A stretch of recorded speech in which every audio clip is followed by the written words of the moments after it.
segment of Aggregate This, the segment that I'm workshopping, that I will never debut because I was always saying workshopping. It could be like, in talking to sources, some have said the Kings could make as many as 3 trades today. Some have said. Some have said as many as. Yeah. And then I'll pause. So, like, that's a quote. I think from now till the deadline, you could probably do that. 100%. Yeah. I wonder how long it would take. I think my favorite part of that would be when it actually gets aggregated and then celebrate. Like, the rules for Aggregate This is you can't lie. That you cannot lie. You can't tell a deliberate mistruth. But it's the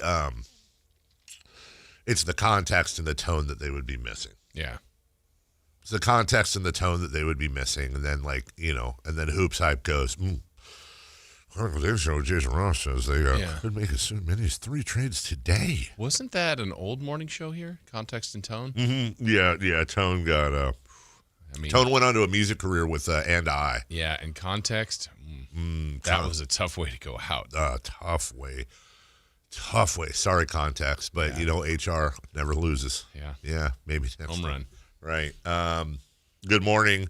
As I often will do, I will end segments, or I always am a huge fan of no, I'm not. Okay, so you see this, right? That's okay. an odd number. I have my hot chocolate that I brewed in our Keurig. Oh, that reminds me, I have to look for the chicken broth Keurig. I keep forgetting to do that. I want to get chicken broth. I want to see if they have chicken broth K-Cups. Because I think when the throat gets scratchy sometimes, I think it'd be kind of cool to have something salty. Like, we don't have anything salty to drink, and that's shut up, Chris. So you're looking right now at the fact that I have 5 creamers. Yeah, that's not acceptable for you. No, it's not. So I was in a hurry because I was talking to Pat and Cody, and I grabbed a handful. Where was Tom? I think I think Tom's in Ireland, or was. Oh, I was looking at his Facebook. So he's off. Yeah, he's off. Yeah. For how long has he been gone for? He's been gone a while. Has it been a year yet? No. Well, I don't know. I don't know either. Chris, how long has Tom been gone for? You're usually good at this. 6 months. He has been gone for 3 years. 3 years. Oh. Since he's been gone. Yeah, so I just grabbed a handful of creamer, Jason. Mm-hmm. I'm not going to use 5 creamers. Okay. Because that would be, basically it's more creamer than hot chocolate at that point. I will use 4. Isn't creamer generally for coffee? Yeah. Okay. Yeah, here's the thing. This hot chocolate is, it's not creamy. It's almost like a coffee-based hot chocolate, I feel like. And people say, like my dad drinks his coffee black. Mm-hmm. Chris, I think, drinks his coffee black. It's just too bitter for me. Yeah. And I feel like drinking your coffee with creamer, that's 4 for 4. Mm-hmm. Drinking your coffee with creamer, you know what I used to do when I was a kid, by the way? What? I used to grab creamers like this when we'd be at like Lions on Marconi and Fair Oaks, the old coffee shop, and every once in a while, just pop one in the mouth, crunch it, explodes in your mouth, drink the creamer. It's one of those like teenage things you do just to just be. I would take it and hold it behind my hand and take a fork and say like, "Oh, my eye is itchy," and then poke the creamer so it looked like I popped my eye. Ew. Wow. I did nothing with creamers. Nothing? No. Have any of you done the thing? This is like my dumbest dad thing, but I still every 3 years break it out. We're like, so it must have been successful at one point. Oh no, I've gotten everyone in the family Okay. multiple times. I just have to figure out different ways. Yeah. So like, I'm in the kitchen prepping like dinner. Let's say family's in the living room. This especially worked on Avery when she was younger because she was really, really gullible. And then I would like go into the kitchen, I'd get some ketchup, and I'd squirt it into my left hand, and like I'd kind of jostle it around to make it more liquidy. I don't know. Anyways, and I'd be like, chopping potatoes. God. And then inevitably, and a lot of times it would be my wife. Like I've got my wife probably 4 times, and they turn around. Are you okay? Yeah, I just mishit my finger, and then. Or I miscut something, whatever. I'd be like, can someone grab me a Band-Aid real quick? And then that's when everybody starts paying attention. And it's never Mason. It's either Avery or Melissa would now they have to get up and investigate. And they get up and there'd be nothing showing. I'd be holding with my right hand and they'd be like, "Are you bleeding?" And then I'd be like, "I don't even know." "Oh yeah." And it's like my whole hand is bloody. And then I just watch as they freak out. And then I go, "Lick." And which is going to be hilarious when you actually do it. Yeah. That's what they keep saying. And you're maybe right. They keep saying that, but they fall for it every single time. So yes, some point I will be like, I'll accidentally hit my jugular somehow. I'll just be squirting blood everywhere like a sprinkler. Nice try. Yeah, that'll be a nice try. We're not falling for that again. We're not falling for the old banana in the tailpipe as I just bleed out. So anyways, good morning. How was your weekend? It was good. Yeah, like all of them. Go too quick. And I mean, are we having the same day over and over again? Weather-wise, 40 degrees, fog, dense, and just gray. Gorgeous. I will even admit, it has been depressing. I'm good with it, and there will be times in July where I will beg for this. Yeah. I don't know what I want. Maybe another. I need 15 degrees warmer, and I'm probably fine. That's what I think we need. A day of rain would warm it up. I agree with you. Some of this just layer out of here, but who out of here? Oh, who's she? I got you. So, but every day's been the same since Thanksgiving. Hey, Dad, Princess Leia. You kids and your Jedis and your Princess Leias. I have a conundrum. And I feel like I've shared enough through the years to where, even though it's my family, also it takes a village to raise them. So I need everyone to weigh in. Grounding. Well, they didn't do anything wrong. Oh. So I have just started to get into this tournament thing with my son. My wife's been handling all of this.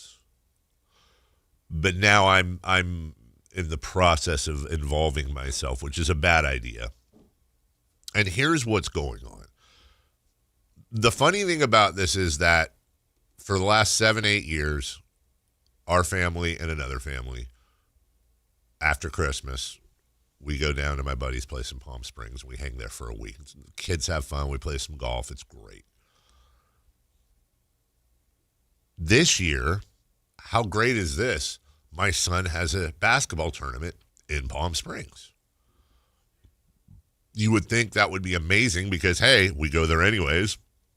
Now we'll be there. And, what are we doing tonight? We're going to go see Mason play. The problem is my buddy's place is now filled because he's the coach of a school here in town. And he and a bunch of his players are going there. So it's not available. Totally get it.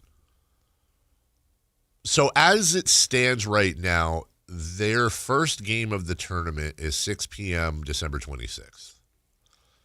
My wife is set to, they're going to drive down. Set the screen! Which means they're going to leave Christmas, early evening, drive until late night to avoid the traffic and get their early sleep and then go to the game.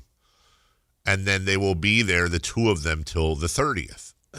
And then they will drive back, get here probably New Year's Eve day, whatever. That's the plan right now.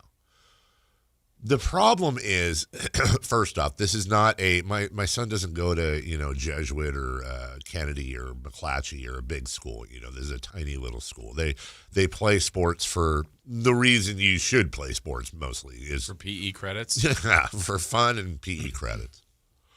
And while I acknowledge things like this are great experiences, I was doing the math on a napkin. I wasn't really doing the math on a napkin, but back of a napkin math, they say. The whole trip itself is going to cost almost $2,000.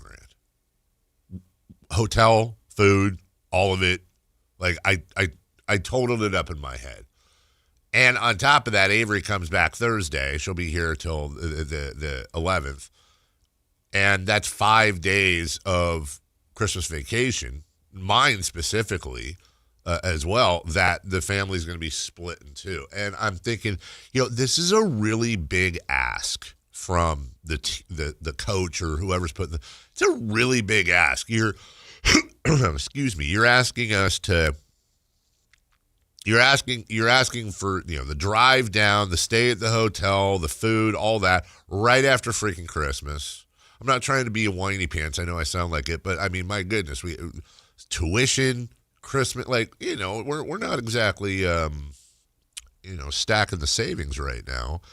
And then on top of that, do all this, and then so at first I thought, if my kid was just about any other kid, I could bribe him. I could just take 25% of what I think that, I could be like, hey man, would you rather go to the tournament or would you rather have $200 in cash?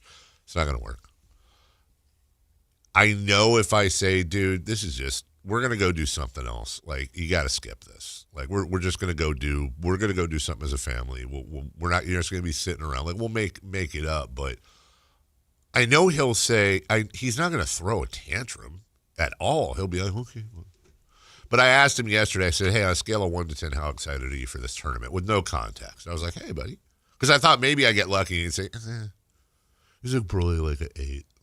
Well, what are you more excited about, the basketball or the drive? He goes, we're just hanging with the team. I'm like, I don't want to be that guy, man. I don't want to be the guy that's like, but it's a lot. It's just a lot. It's also, I'm not exactly a huge fan of them driving down 10 hours each way or whatever it is, 9 hours, 10 hours with charging the car. So you want my village answer? Yeah. Sure. Yeah, I know. Hearing you speak this out, it sounds like what you're most bummed about is that you guys are separated. I am very separated about that, very bummed about that. So, factually, it sounds like it's not really about the trip, about the cost, about all that. If your place was available, you would go. Yes. We would be there anyways. Yes, so that's 100%. Make a place available. Saying go get Airbnb. With all of you guys. So if you keep that other family involved, which were they going or no? They're not going. They're going to do something else now. Okay, but could that change? I mean, was that? Let's just say the place was available. Yeah. Were they going to likely go? Like you knew this a while ago. They have made a commitment to go. They're going to. Where's the wine mixer? Catalina. So now, one part, it would be nice to have you and Avery together for some time. But I mean, you're true. Probably just here and.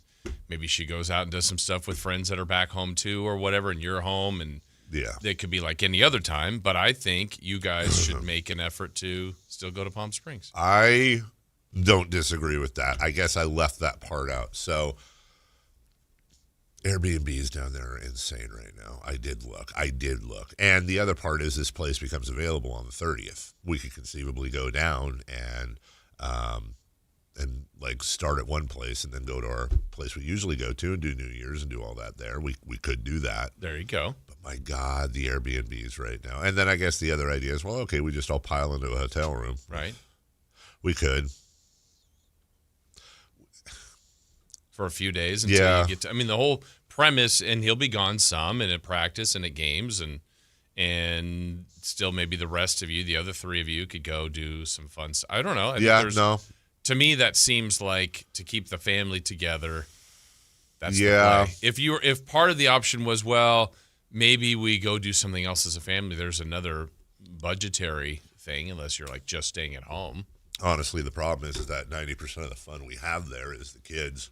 There's where we stay, they've got a heated pool at the place, and so the kids are swimming in December. Right. They love it, and then we go out and play golf, which none of those are available right now because we're not having anyone to play golf with, and then there's no pool where we're staying. I know that sounds silly, but those are the things those are the activities they do the most. The pool at the hotel, currently. Yeah, it's not heated. No, the pool at the place is heated. No, I know. Yeah. Could you get a different I get it, with an indoor pool. Yeah, no, you're right. There's time. That would be my suggestion. Yeah, no. If anyone else has any others, or you have the Christmas that's separated. Yeah, I mean, we'd be here for Christmas itself. Or could you and Avery go down later? It's like they Like give on them the a couple 30th? or a little bit, maybe one night in the hotel, Yeah. and then you're like, can you go to the place in Palm Springs? I mean the place you stay. Then that's a lot. I mean, also that's going to take away from what I get you guys for Christmas if that happens too. Just saying. No. What's going on with YouTube, Chris? Are we back now? Okay. Sorry, everyone was saying something about the banner. I guess we had a different banner. No, that's not bad advice. I don't know. Oh, by the way, no switch here, but horrific news out of L.A. about Rob Reiner and his wife. If you haven't heard, it was reported yesterday afternoon, sometime around 3:30, I think they said the police was called, the fire department was called to respond to something, medical attention, whatever, at the place. And it was weird because the first reports were there was a fire at a house owned by Rob Reiner, and they haven't identified the two people there, but they're, 78 and 68. Yeah. And I How was do you know like, their age? Yeah, I was like, how do you know their age? But you can't, okay. So I believe this is right. No fire. The fire department was called, which is why somebody ran with that. But two people were found. They were killed. And I don't think anything's official yet, but there's definitely strong suspect out there that they're alluding to. I'll leave that to you all to read about. But first off, horrible news, and all the things you would normally say there, but also less important but still relevant is, God, Rob Reiner, what a career. I mean, what a flipping career. And as I always say, when stuff like this happens, the next few days will be filled. And the thing with Rob Reiner is it's a little more interesting than normal because he didn't he did like Chris Cornell did the Rob Reiner thing. I would always say multiple successes and like Chris Cornell did Audio Slave Soundgarden and his own thing. Like Rob Reiner was first known as the son of Carl Reiner. Mm-hmm. Then Meathead on All in the Family, which is still arguably the most influential comedy show in TV history. And then moved on, and whether it was acting, whether it was directing, whether it was producing, and he had, I took a snapshot of this last night. His directorial, like when somebody gets on a heater, I always say like the Beatles were on a 9-year heater where it was like, Jesus. There was like a 2-year period where they did like Sgt. Pepper, Magical Mystery. They had like 3 of the all-time greatest albums in like a 15-month period. People get on heaters, just like sports athletes will get hot as hell. Rob Reiner, from 1986 to 95, so that's 9 years, right?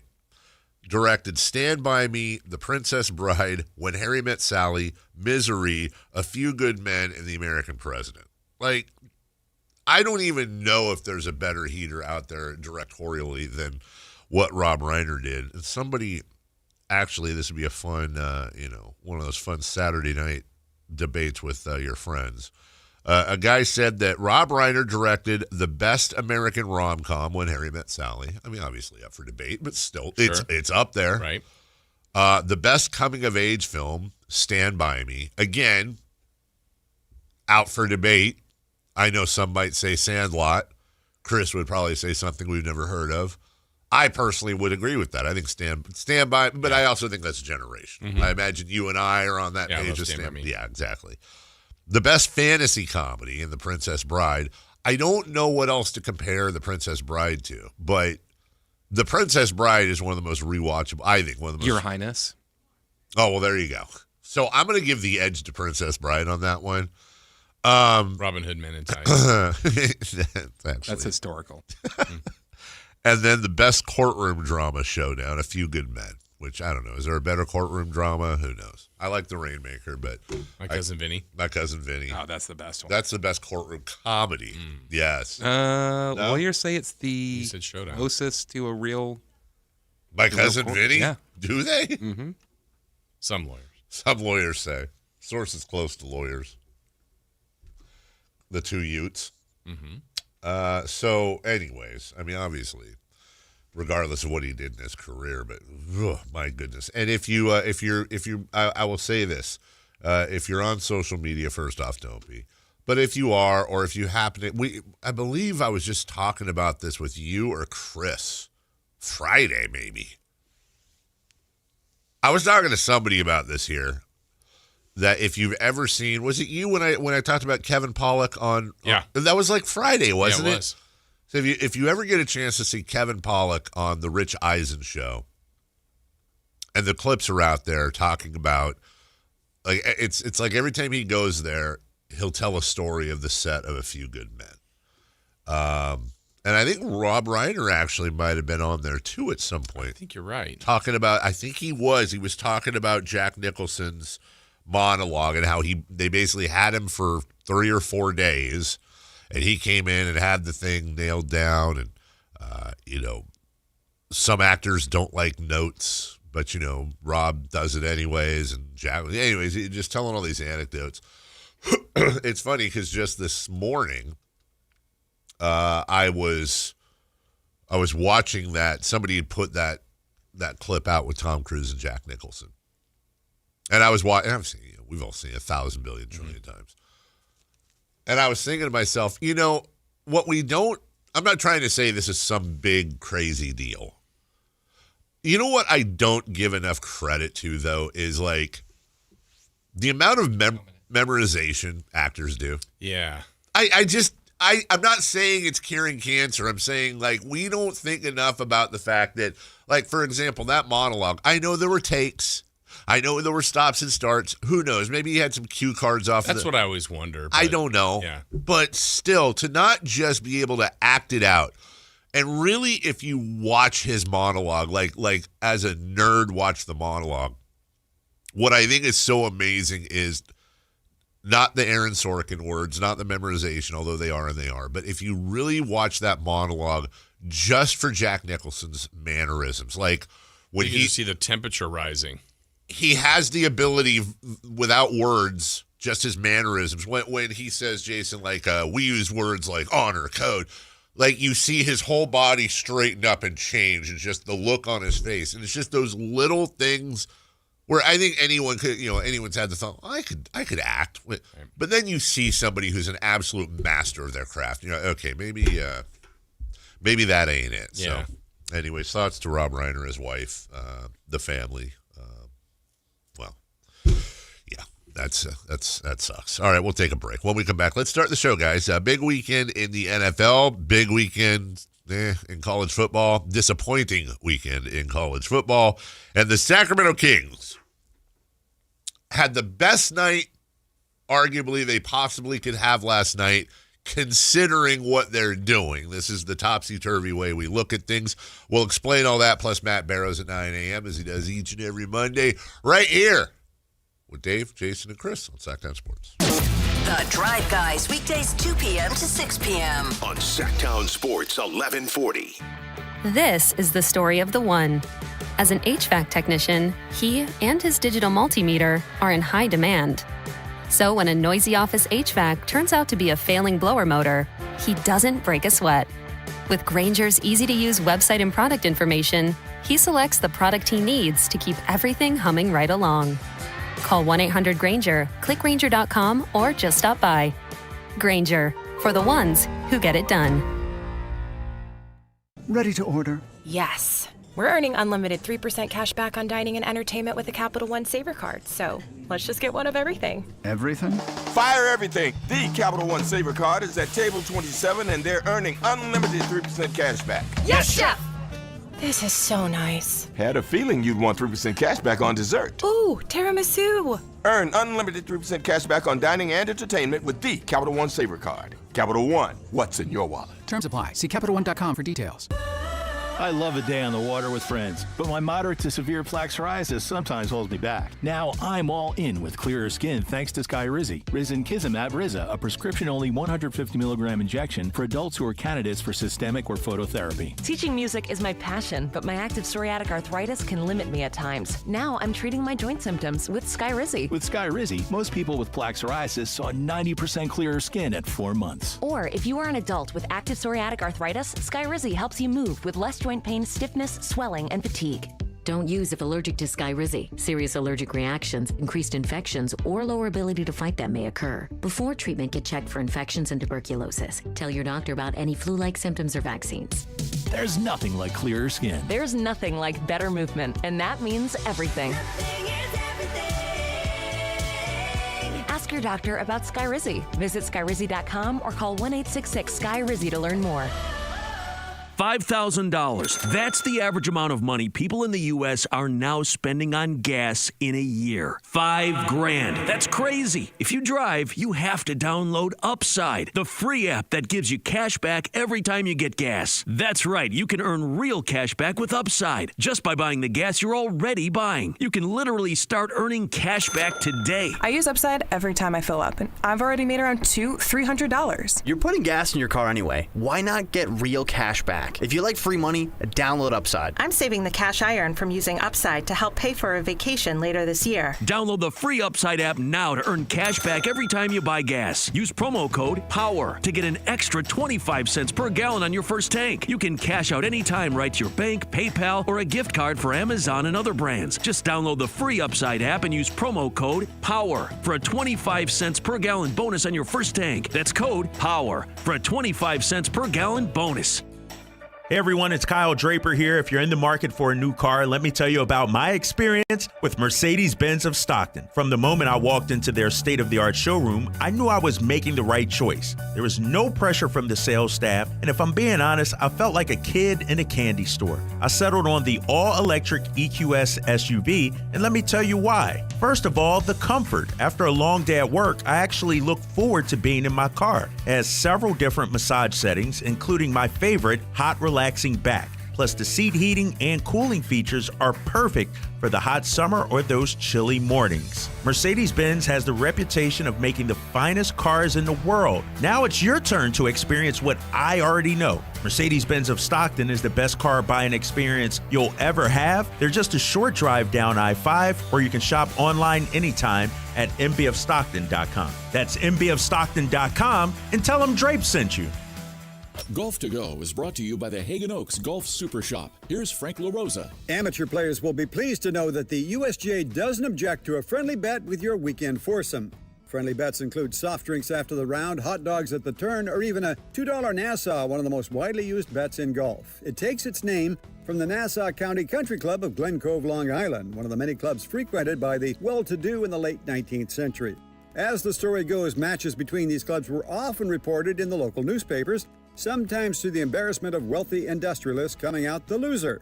The Nassau captain J.B. Coles Tappan then devised a format where the worst possible result could not be reported as anything more than a 3-0 defeat. In a Nassau, 3 equal wagers are placed on the first 9, the second 9, and 18-hole total. A $2 Nassau is sometimes referred to as a 2-2-2 bet. Some play better with a bet to keep their attention, others are nervous at the thought of losing. Whatever your choice, golf is a game, have some fun. That's your Golf to Go. I'm Frank LaRosa.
After the show today, I got my yearly physical. Oh, and I'm going to ask. I don't know if this is an urban legend or not. I truly don't. And I could have Googled it, but I forgot. I'm going to ask. Aren't there tests you can take to see if you're allergic to something? Yes. Where they'll like poke you with whatever. Yeah. Okay. It's called an allergy test. Thank you. So I used to love raw oysters when I was a teenager. And then I had a bad experience with one. Same thing with calamari. And I'm wondering if I can get a test because I want to bring them back in my life. And I don't know if I just had a bad one or an anxiety attack or if I'm actually allergic. So I'm wondering if the test. Yeah, I'm wondering if there's. Of course, I'll probably have to get a referral and then have to go to the person and do the thing and all that. But in the meantime, I don't know if do they still hit you with the little hammer on the knee? Do they still do that where you get the hammer on the knee for your reflexes or whatever? Sometimes it's just their own back of their hand or like a karate chop. That would be just chop my knee. Well, I wonder what happens if like nothing reacted. Right? Like get in here, stat. Well, I'll get to this. I spent so much time talking about Mason. I forgot we did my mother's surprise brunch on Saturday, and thank you to this is 100% a plug. I don't care, and I'm not being paid for this. Bennett's in Rockland, and Brian Bennett was amazing through the whole thing. We rented out the whatever room was, and then my sister worked all week to did all the decorations. She did had people send stuff and pictures and all this stuff. Made my mom's cake, just killed herself to do this whole thing. And then my mom's at kidney dialysis Friday afternoon, and she gets up out of the chair from kidney dialysis and starts just absolutely screaming. 3 hours later, they're in the hospital. She broke her leg. Getting out of the chair from kidney dialysis. Yeah, just literally putting pressure on it. And we're having to make a game time. We got relatives coming in from out of town, all this stuff. So my mom thinks she's just going to brunch with myself and Melissa. And she has no idea anything else is going on. But even with that, she's like, nope, I'm not. They wanted to keep her overnight. Not staying overnight. They'll drug me up. Not doing it. Not missing brunch with David and Melissa. Yeah. So she rolls out, surprise, all that. My mother, she powered through. It took us probably 30 minutes to get her in and out of the car. Poor thing was just not doing well. And then made through the whole 2-hour brunch. And then, I don't know, about 1 hour and 45 minutes, I just fell asleep at the head of the table. And I'm thinking, you know what? That's going to be the best sleep she's had in a long time. So I know you're listening. Shout out, Mom. And, so the 80th birthday festivities that's great. Have wrapped up. And to celebrate my mother's 80th birthday, the Kings traveled to Minnesota to play the Minnesota Timberwolves. Somebody put the schedule out. Did I see right? It was 59%. Somebody had this number, 59%. Some crazy percentage of the Sacramento Kings schedule so far has been Minnesota. Was it you? Yeah. That's where I saw it. What's the number? 42%. 42 point. Yeah, you have 4. You did the math. 42.3. Thank you, Jason. It's on the rundown. Have been against Minnesota, Denver, or OKC. And we're now done with all of them, correct? Until the conference finals. Unless we see them in the, I guess, really could be the first round of the playoffs. We keep saying conference finals. If those teams make it. Yeah, if they make it. Maxime Reiner with the putback to start us off. Renault whips down a two-hand flush. A fortuitous bounce for Sacramento, giving them the first lead of the night at 4-3. It comes with a minute 50 seconds gone. Yes. 4-3. There we go. Russell Westbrook hit a jumper. Westbrook in the paint. Little step back 8-footer is good. And it's 16-12 in favor of the Kings. Westbrook getting his first 2 points of the contest. Here we go. And if you're just waking up and you don't know what happened, well, guess what? Let's keep going. Russell Westbrook, how about a steal and a layup? Here's McDaniels now. Ball knocked out of his hands by Westbrook. Westbrook with a steal. Russ crosses the midcourt line, accelerates, going to the paint, takes straight to the rim and scores on the scoop with the left hand. Kings up by 4, 39-35. Westbrook, 6 points. 3 boards, 4 assists. Triple-double watch. Just spreading it all around. And Keegan Murray with a big dunk. Opening possession, McDaniels with an attack of the basket, comes up short. Kings are running in transition. Keegan Murray with a flying two-hand rip and a full-blown push up the floor and a feed from Westbrook. My, oh my. That was pretty. Keegan had a run to the rim early in the contest. 54-51 Kings. And that's how it would end. Way to go, Kings. Big road. Low scoring game. Very low score. A lot of defense. Yeah. Well, at one point, just before the half, Zach LaVine came down on his ankle. Ooh, I didn't like that. It didn't. Yeah, I saw the replay. Mm-hmm. That looks like that's going to be puffy today. That is, yeah.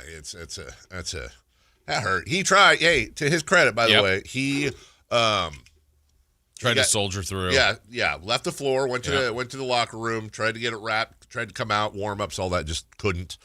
And as I think it was Mark Jones said on the call, on the TV call, that that's his launch leg too. Mm-hmm. That's his push off leg. So was not able to make it happen, Captain. And in the end, we'll fast forward all the way down to ex-Sacramento King Dante DiVincenzo. Now DiVincenzo knocks the ball away. Steal from Schroeder. Two-hand jam. Dante DiVincenzo.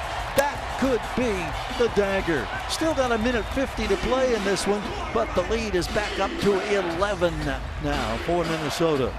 I think it's just kind of the nature of the beast this year. Once the Kings were down in the second half, I think a lot of us were just like, well, yeah, that's it. And by the way, the Timberwolves didn't have Anthony Edwards. Yep. It's not like they were playing full strength either. Just a come from behind, very workman-like victory for the Timberwolves. And there's nothing really, I mean, we'll break this down because that's our job, but I can't really look at this game and go, well, that's what it was. It's not a good team. And I know this is Groundhog Day, but it's just not a good team. No. I mean, I think that's it. They just have to put it all together for so many moments in a game, and they've been doing it at times for longer stretches, but not consistently by any means. And I think Minnesota had 3 or 4 different 12-0, 14-2 runs, and the Kings did a pretty good job of handling most of them. The last one, once the Kings got it back down to 6 with about 2.5 to go after a Keegan 3, I'm like, well, I don't think they're going to win, but they had the great comeback against Minnesota before to beat them here, and then I think it was a 10-2 finish. And you're like, yep, it's a wrap. It was a wrap. Kind of a statistical anomaly. You don't see this that often. From the field, the Kings shot 46%. The Timberwolves shot 46%. Kings shot 43% from beyond the arc. Wolves shot 32%. Kings shot 76% on 25 free throws. Wolves shot 70% on 27 free throws. Yeah. Now, if you show me those numbers, I won't even say 9 out of 10 times.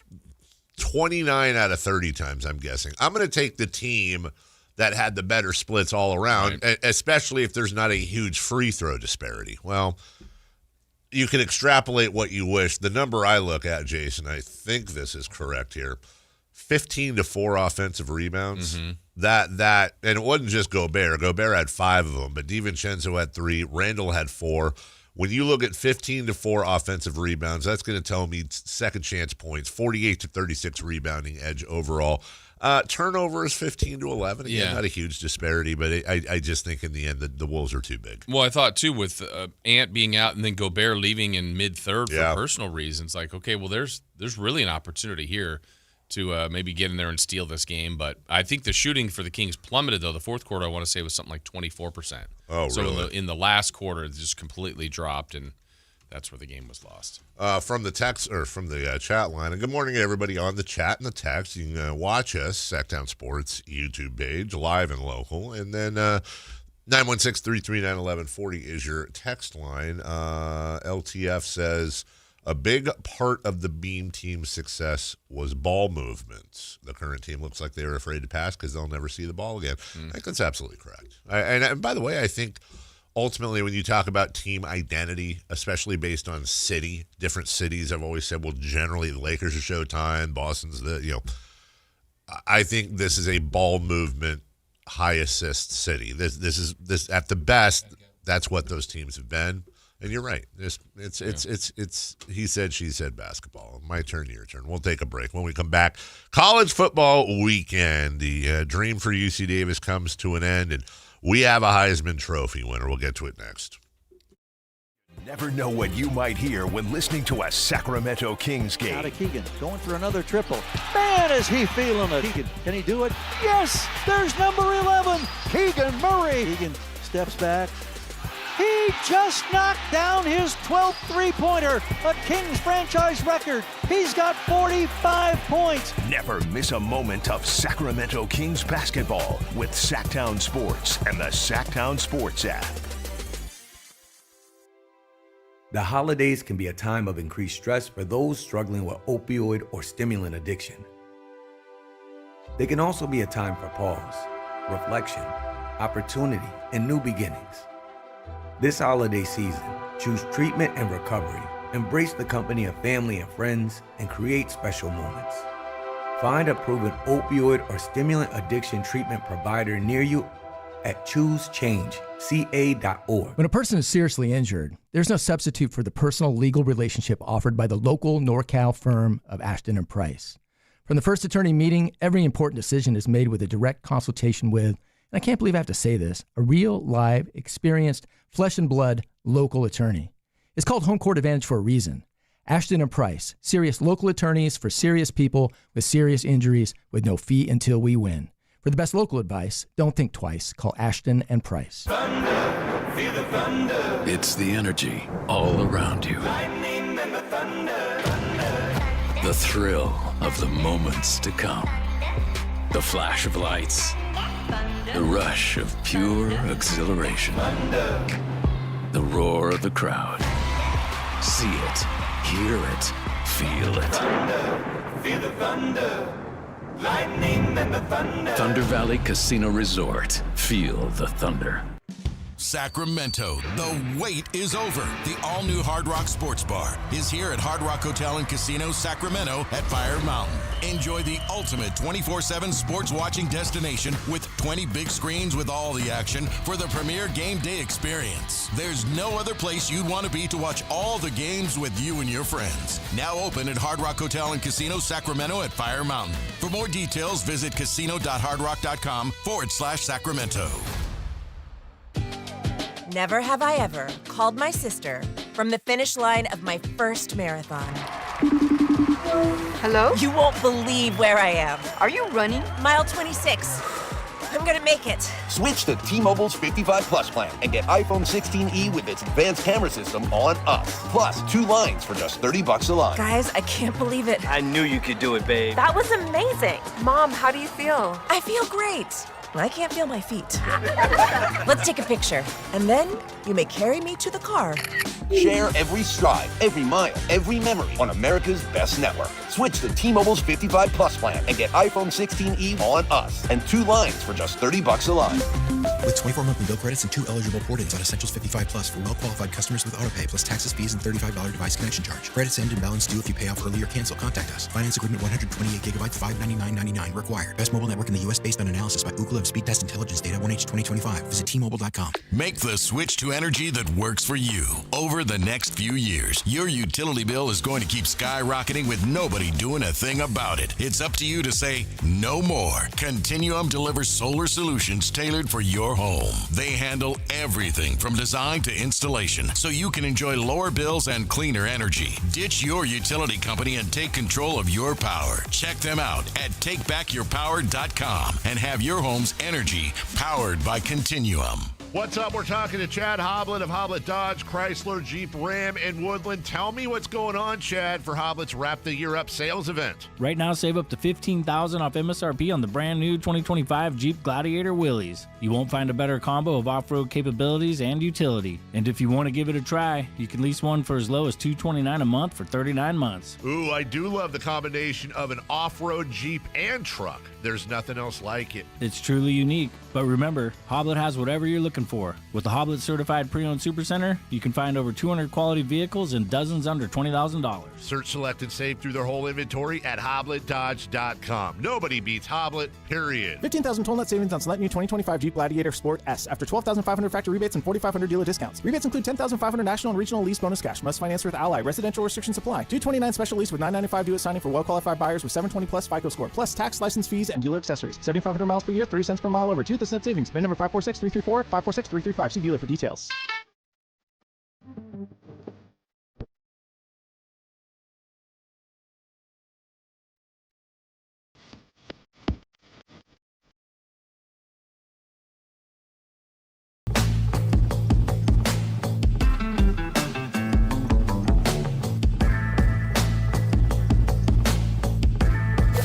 Waking you up with the best in local sports. They just make it interesting, you know? It's the Carmichael Dave Show with Jason Ross On Sactown Sports. Mission accomplished. Proud of myself. Yeah? Chris provided the wonderful potato cheese chorizo soup last week and took the dish home Friday. It's always one of those, like, just remember to bring it back Monday, would you? Last time I think I brought back the wrong dish like twice. That was for me. Oh, for you. Yeah. It was a Tupperware, and I kept getting it wrong. I was very determined this weekend. And safely back in his arms. Good. It was a good one, too. It was like a glass. Sturdy. Yeah, very. Yeah. But that soup was legit. It really was, and I've been thinking a lot about that soup over the weekend. I want to put it in the rotation. Also, though, man, it's so heavy. Like, it's probably because I housed it so quickly, but I was uncomfortably full for a long time. Yeah, I think you even sent us a message about that. There were some after effects. Yeah. I actually, there should have been more, but I got distracted with my mom. That would have been really inappropriate in the hospital, welcome back, everybody. It is a Monday, and over the weekend we had college football. We'll start with UC Davis. Yeah. Missed opportunity earlier in the day when another higher seed team had lost. I'm like, my goodness, if they win, they can host the semifinals. Yep. Man. And I saw Coach Plow, who we'll talk on Wednesday on social media, thanking the powers that be because they had, with the holiday schedule for the school, they had extended the dorm closings or whatever to 8 p.m., allowing people to attend. And they really went out of their way to try to make things work. And look, not that we're in the business of giving credit to people we don't want to give credit to, but how about the run by Illinois State? No kidding. Holy Road Warriors. Crap. Yeah. Go to the number one undefeated, you don't win their school and win in freezing North Dakota, and then come out to UC Davis, knock off the 8 seed. Right. And now you're in the Final Four. Now you're in the Final Four. We just talked about going on heaters. Yeah, and I was even thinking who they're now playing, Villanova, who was the 12 seed, I think. Yeah. They get to host the semifinals, and the other side is the Brawl of the Wild, Montana State. I have a feeling that's where the champion's going to come from, but not the way this thing's going. Yeah. So very, very sad. I mean, look, very proud of Coach Plow and the team to get that Great far. season. There's a lot of schools that wish they could get that far. Yep. I'm sure when we have Coach on Wednesday, he'll be very, very even keeled about it. But also, it's tough, and it's got to be really tough for guys. You're saying goodbye to a lot of your seniors. Right. You leave on that note.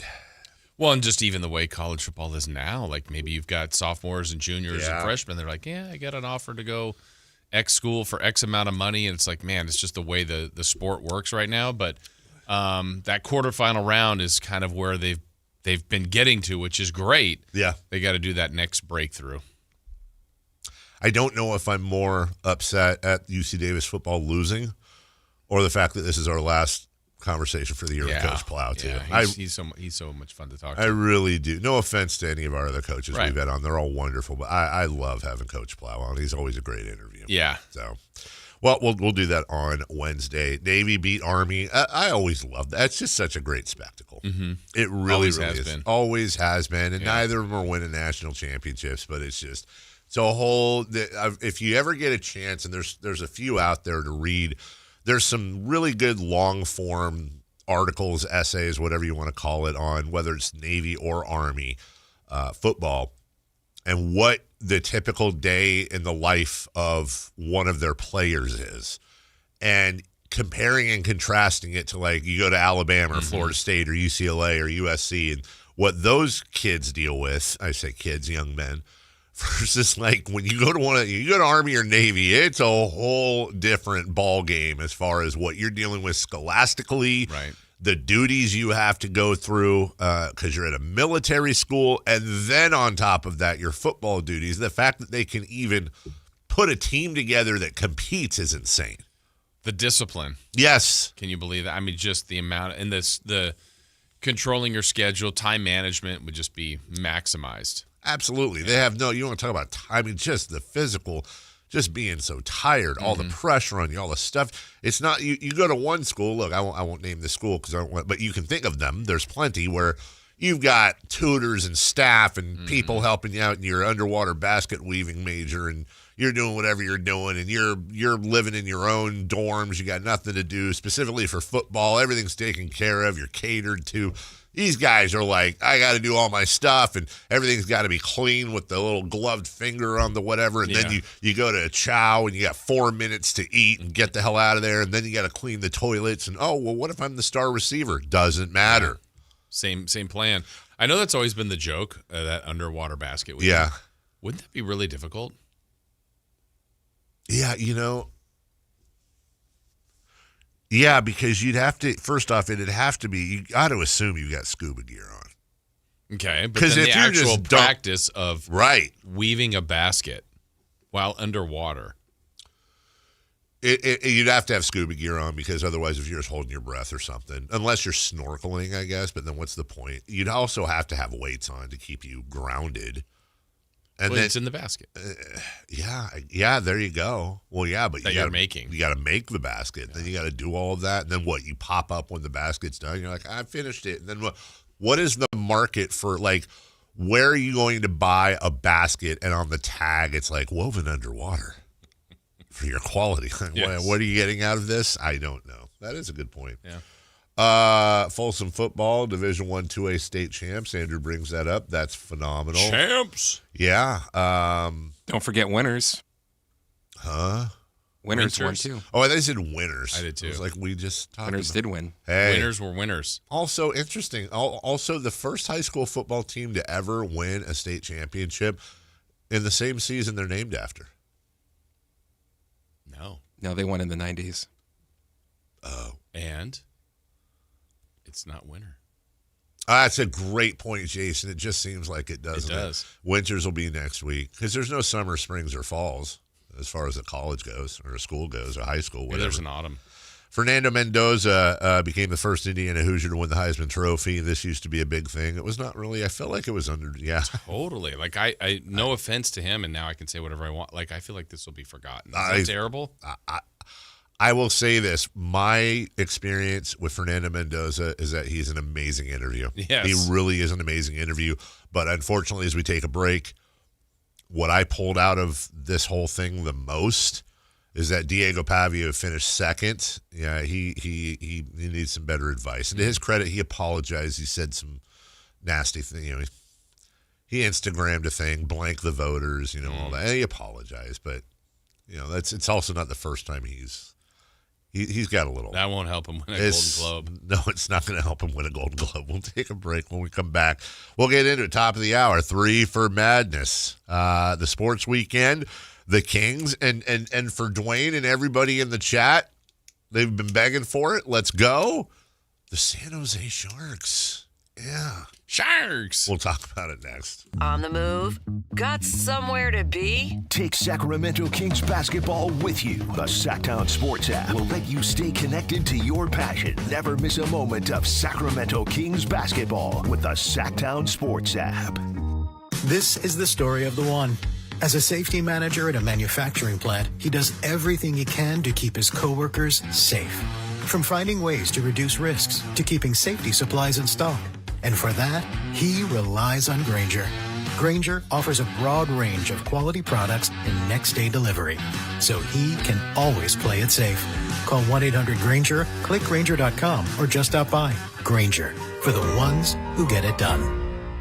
$5,000. That's the average amount of money people in the U.S. are now spending on gas in a year. $5,000. That's crazy. If you drive, you have to download Upside, the free app that gives you cash back every time you get gas. That's right. You can earn real cash back with Upside just by buying the gas you're already buying. You can literally start earning cash back today. I use Upside every time I fill up, and I've already made around $300. You're putting gas in your car anyway. Why not get real cash back? back. If you like free money, download Upside. I'm saving the cash I earn from using Upside to help pay for a vacation later this year. Download the free Upside app now to earn cash back every time you buy gas. Use promo code BOOST25 to get an extra 25 cents per gallon on your first tank. You can cash out anytime right to your bank, PayPal, or a gift card for Amazon and other brands. Just download the free Upside app and use promo code BOOST25 for a 25 cents per gallon bonus on your first tank. That's code BOOST25 for a 25 cents per gallon bonus. With Progressive's Name Your Price tool, you get coverage options based on how much you want to pay for car insurance. And then you decide how to spend the rest of your money because you're in charge. And right now, you're going to pay for groceries. But you decide what groceries. Just keep in mind you're running out of dishwashing soap. But you decide if you're going to buy that soap. Just those dishes won't clean themselves, will they? Remember, with Progressive's Name Your Price tool, we'll help you find coverage at a fair price. And then you're in charge. Progressive Casualty Insurance Company and affiliates. Not available in all states. Price and coverage match limited by state law. If you love to travel, Capital One has a rewards credit card that's perfect for you. With the Capital One Venture X card, you earn unlimited double miles on everything you buy. Plus, you get premium benefits at a collection of luxury hotels when you book on Capital One Travel. And with Venture X, you get access to over 1,000 airport lounges worldwide. Open up a world of travel possibilities with the Capital One Venture X card. What's in your wallet?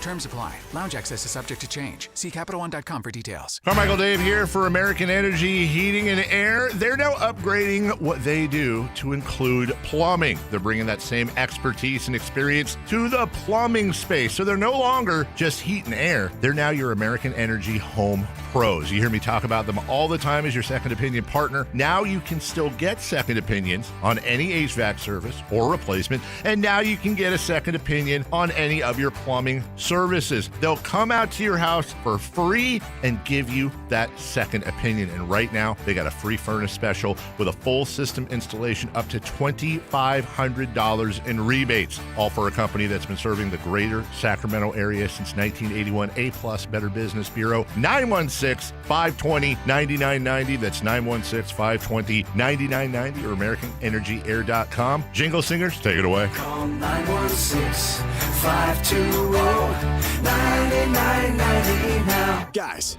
if you're worn down, putting on weight, dealing with low T symptoms, or ED, something's off. Ignoring symptoms doesn't fix the real issue. For a limited time, Revive Men's Health Sacramento is offering free full diagnostic panels, a $400 value. It checks testosterone, blood sugar, cholesterol, kidney, liver, thyroid, and heart health. The key areas that reveal what's driving low T, ED, and more. Plus, qualified patients get up to 25% off select treatments now through year end. This gives you a clear answer on what's off and the steps to improve it. Over 120,000 patients have trusted Revive since 2011 because the results are real. Claim your free full diagnostic panel today. Call 916-619-3000. That's 916-619-3000. Or visit ReviveMen'sHealth.com. Sacramento, the wait is over. The all-new Hard Rock Sports Bar is here at Hard Rock Hotel and Casino Sacramento at Fire Mountain. Enjoy the ultimate 24/7 sports watching destination with 20 big screens with all the action for the premier game day experience. There's no other place you'd want to be to watch all the games with you and your friends. Now open at Hard Rock Hotel and Casino Sacramento at Fire Mountain. For more details, visit casino.hardrock.com/Sacramento. KHD1 Sacramento, KYMX HD3 Sacramento. From the Power Business Technology Toshiba Studios. Sactown Sports, 1140. 3 questions, 3 answers. It's 3 for Madness on the Carmichael Dave Show with Jason Ross. Here's question 1.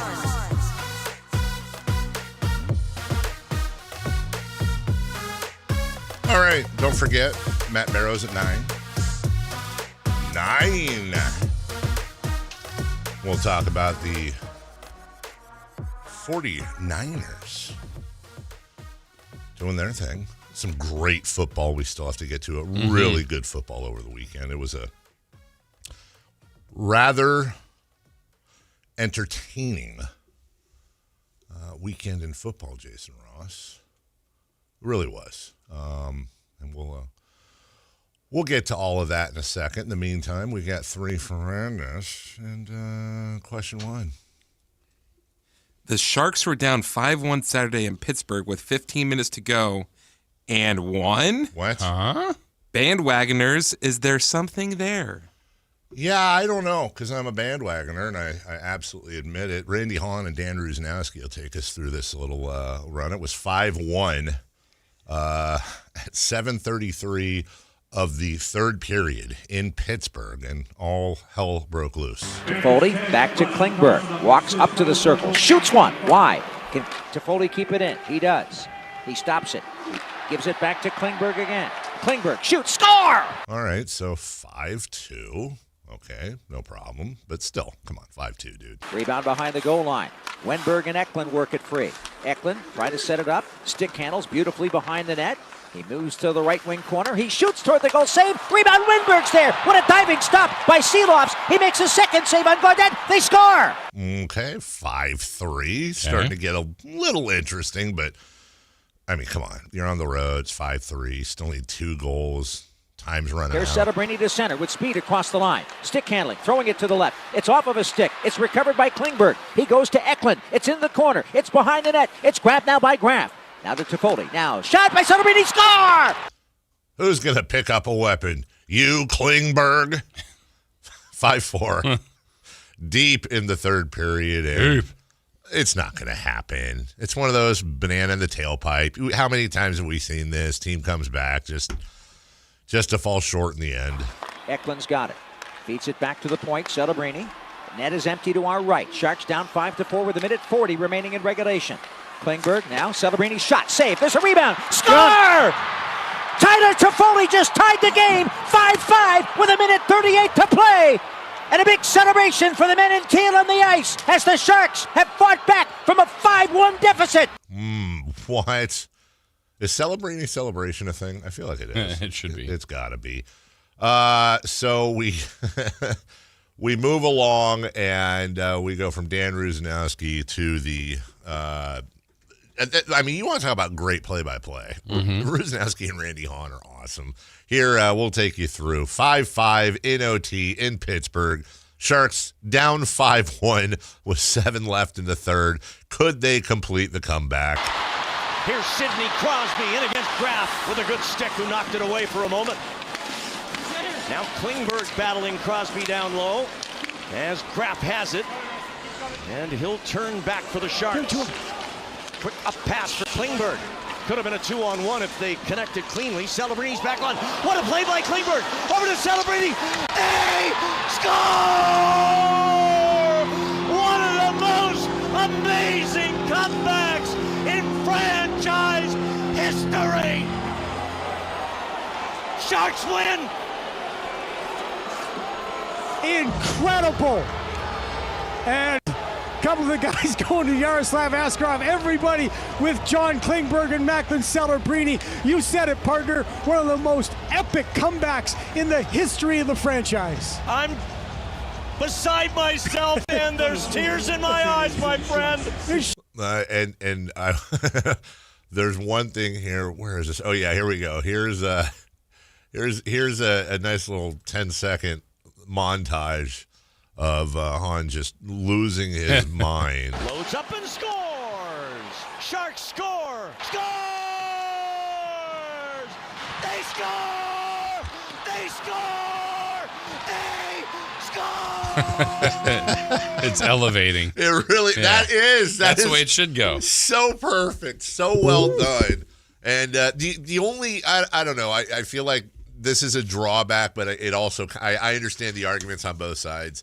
When stuff like that happens, which does not happen, there's a part of me that goes, man, I wish that was in San Jose, though. Like, oh, sure. Just for the pandemonium there. Oh, my God. I mean, it's super cool they did it on the road as Right. well. I get that argument, but just for those home fans. Yeah. And the Sharks for what's the number I have here? For the first time, I'm assuming this late, since 21-22, they're officially in a playoff spot. Hey. Yeah, exactly. And I think with the Sharks, you look, we're not hockey experts and first people to say it, but there are things that are transferable in sports. And it seems like this is a team that is not there yet, but certainly has, you can see it, but they might just be a little, what would be some comparisons? A lot of people said that about the Seahawks before the season started. A little young, but you can see where they were going. The Chicago Cubs, a couple years before they won the World Series, you could see where they're going. Some have said, and we'll get to this later, the San Antonio Spurs, a team that they're getting there, but they're still a little, little. It seems like there are quite a few people that would pick the Sharks as their pick to click over the next few years. Some amazing young talent, I was going to say. But when I say young talent, we're talking like 18, 19, 20 years old young. Not like 28, 29. I mean, young, like can't drink legally talent. Although I'll bet there's some illegal drinking going on. And I hope there's never an investigation. Yeah. I am 100% undeniable. I wouldn't even try to mask it. I will just wear it on my sleeve. I am 100% a bandwagon Sharks fan. I have nothing against hockey. I'm just not into it. But when the Sharks are doing well, I find myself tuning in more. I still have trouble. It's not the most watch on TV sport for me. I still have trouble with it. Sometimes I can follow the puck, but then bing, bing, bing, bing, bing, score. And I'm like, oh, I didn't even, okay, it was over there. Now it's there. And I know you got to go to a game and see. I hear you, and I can hear my dad text me right now. Slow down, Dad. I know what you're saying.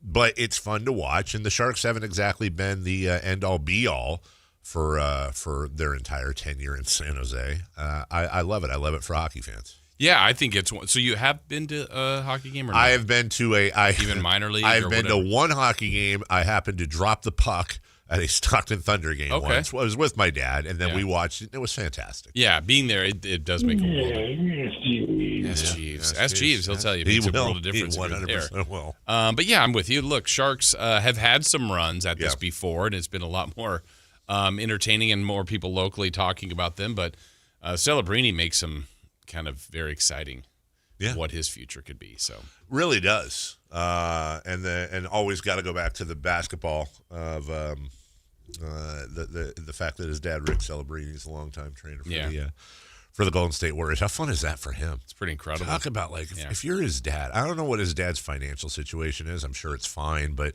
how tempted are you to be like, I'm retiring and I'm going to go follow my.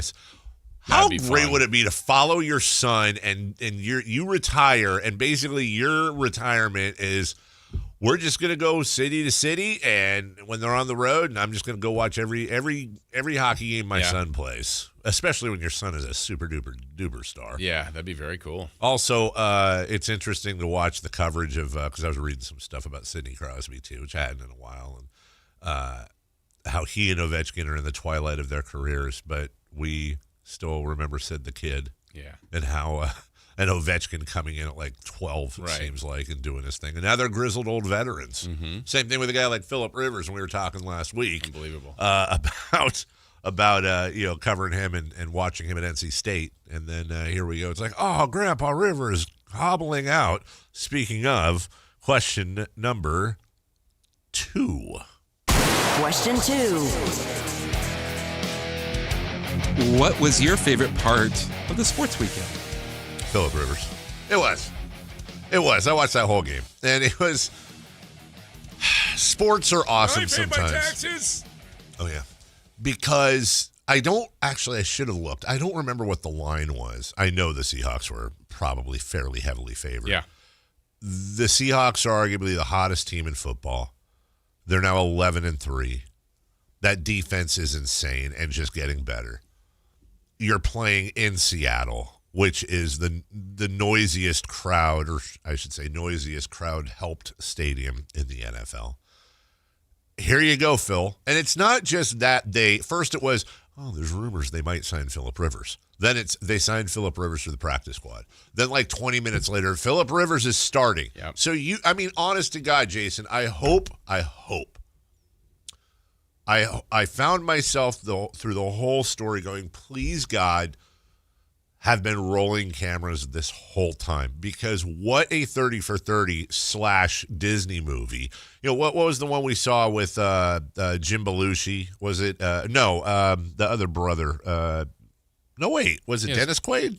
The pitcher for the Rays that Oh, the movie, Chris, The Rookie. The Rookie. Thank you. Yeah, exactly. And this is different because Phillip Rivers is probably a Hall of Fame quarterback, played a long time, but he's like literally playing with his grandkids in Alabama. Yeah. And he gets a phone call. He's like, probably talked to his wife and his council of 27 children and made the decision. And when you say like they grabbed this guy off the couch and others, no, you have a team fighting for a playoff spot that literally called a grandpa on his couch and said, would you like, not this quarterback that played last year or that quarterback that played this year, this quarterback that got released or what? No, they called a guy who hasn't played in years, who is a grandpa, and he comes in and you can tell he's a little rusty. But I think the first 3 plays were handoffs, first down, Colts go down and do their thing. And, they've got the lead most of the game. Seahawks, the Colts defense played out of their minds. And it was, I believe, all field goals for the Seahawks. Their entire scoring, I think, was field goals. In fact, even the Colts kicker towards the end of the game to take the lead back hits a 60-yarder, which I think was his career high by 4 yards. Everybody was playing for Phillip Rivers. Yeah. You could tell they were playing for Phillip Rivers. Well, the story felt like when he led them to the 60-yard field goal under a minute to go, you're like, wow, he did it. He's going to get a win in a debut in Seattle, in his return debut, I should say. Yeah. But and then the Seahawks go gross. And then the Seahawks go down and get their field goal, leaving 20 seconds, 18 seconds. Yeah. I thought, oh man, can he do it again? And then he threw the pick, but. It was an amazing story for me. I think the sports weekend, not only that, I think the NFL yesterday was great. It was. There was just, it's always good. The Sunday drama that the NFL has, unfortunately, some horrific injuries that I know we'll get into. God, yeah. And then also a little hat tip to Saturday night, the Cup. I thought the Spurs Thunder game was awesome.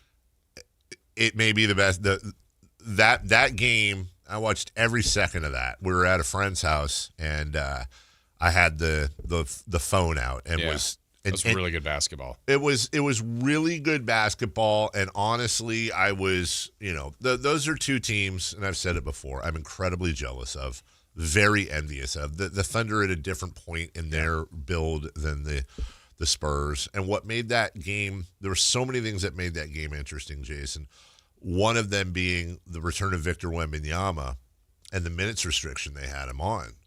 Early in that game, at the end of the first quarter, it was 31-20 Oklahoma City, but I want to say they had a 17, 18-point lead at one point in the first or early in the second. Like, it just looked like it was going to be a runaway for the Oklahoma City Thunder. And then Victor Wembanyama comes on the floor, and does his thing, and he was plus 21 for the game. He kept showing his plus stats.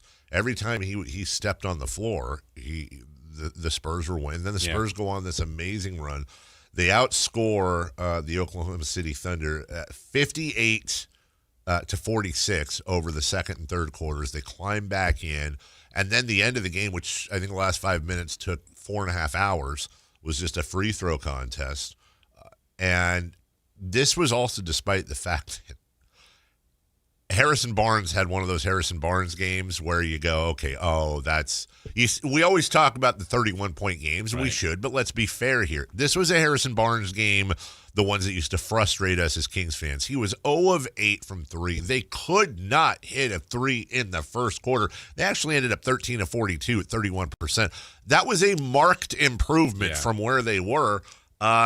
And Alex Caruso's bitching at the end about a foul call, which, sorry, dude, you guys get the best whistle in the league.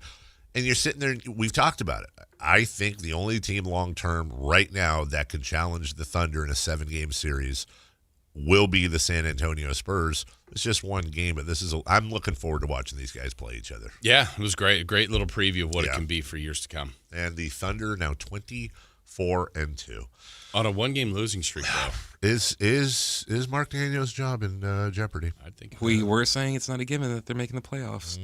Yeah, we did say that. Yeah. Also, because everybody's thinking it, maybe not everybody, but just in case you're wondering, once again, the NBA Cup delivering for us as Mike Brown and the New York Knicks will face off against De'Aaron Fox and the San Antonio Spurs. So you do care about the Cup now? I do. You know what? I'm not sure that this is – I don't know that I could pick a matchup in the Cup not involving the Kings that I would care more about. I'm pretty high on the Knicks in the East this year, and they're starting to do their thing. I'm very high on the Spurs and watching them, and they're doing their thing. It's going to be really interesting to see. I just thought Oklahoma City was going to run away with it. I think everybody did, and early on in that. And I would have enjoyed seeing Oklahoma City in the Knicks, because that right now, if you ask me today who the finals participants are going to be, that's probably who my pick would be. So it would be interesting to get an early check on that matchup. Yeah, I'm going to watch. I'm actually not, and by the way, not because it's Cup. I'm just going to watch because it's a hell of a matchup. Yeah, and I'm not sure. But you wouldn't see this matchup. Yeah, I know, but I'm still going to, like, if they, let me put it this way, if the Spurs and the Knicks were playing tomorrow and it wasn't a Cup game, I would have the exact same. Yeah, matchup. but of course, but it wouldn't be happening because there wouldn't be a Cup, so they wouldn't. Then shout out to your mom, dude. Because if it wasn't for your mom, you wouldn't be here to point that out to me. And honestly, shouts to Chris's mom. It's just another thing to enjoy. People said, "How do you enjoy the Cup?" It's doesn't mean anything. It seems to mean something now. The Cup doesn't mean anything, but it's brought these two teams together. The matchup means something. Yeah, but also this isn't a real game, right? This one does not count. Yeah, this last one. Well, then how many counts for the Cup? You know what? I don't care now. Chris ruined it for me. I don't care. I don't think Screw this that is game. the tweak that the Cup, needs per se. But does it have to be East versus West? Like, what if the finals was Spurs Thunder? I actually think that's a really good point. This is the one place where you could do that. Like, they're trying to do something different. Yeah. And I don't know. I mean, it's just maybe a tweak they could look at. No, actually, I think that would be really interesting to kind of maybe soft try the playoff idea we like, which is just seed 1 through 16, regardless. I don't know if that's a travel issue.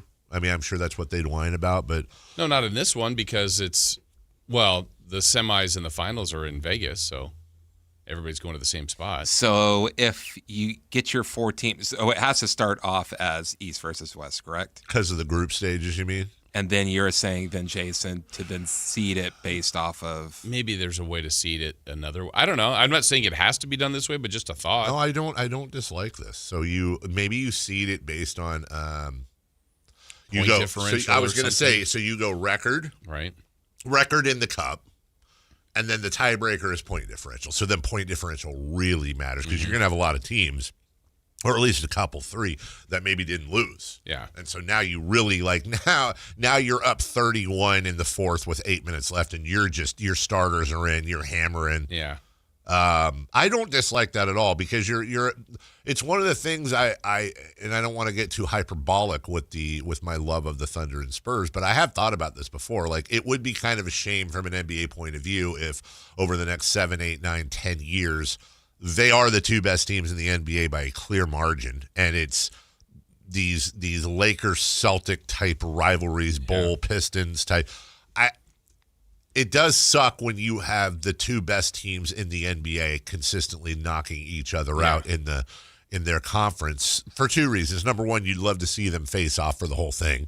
Number 2, you're going to have issues where it's such a brutal, murderous battle that then whoever wins out of that is half in the bag anyways, and then whatever team plays them, now they have an advantage. And there's no way that team is a top 2 team in the NBA. Like all those years we were getting Manning, Brady in the AFC, and it's like, it's great. It's awesome to watch, but they'll never meet in the Super Bowl. Would have loved to have seen Manning, Brady in a Super Bowl. You're 100% right. Would have loved to have seen there were years where it would have been nice to see the Bulls and Pistons. There have been years where it would have been nice to see, there were some years where Seattle and Phoenix I'm talking about, 80s, 90s got screwed because they were in the West or just ended up going up against Chicago. Yeah. I don't dislike that at all. I think with the Cup, that's something that you can kind of experiment with. Yeah. And I think they should. Either way, your point, you're 100% right. I think we both win. I love the Phillip Rivers story. I know you did too. You love the Cup matchup Saturday. And also congratulations to Jalen Brunson and the Knicks and Mike Brown as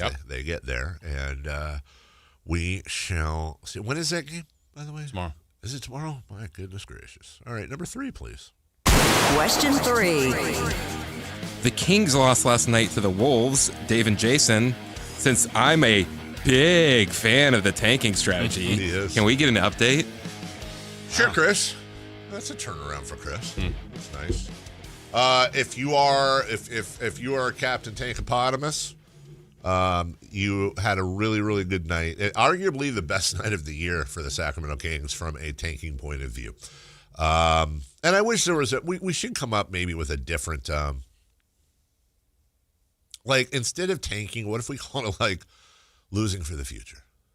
You know, something that's a little more positive. Tanking just sounds like they've given up. They don't care. They're not professionals. Everyone sucks. Like I feel like there's so many negative connotations with losing like this, where it's like losing with purpose, losing for the future, a positive loss, supporting your future. Yes, doing something.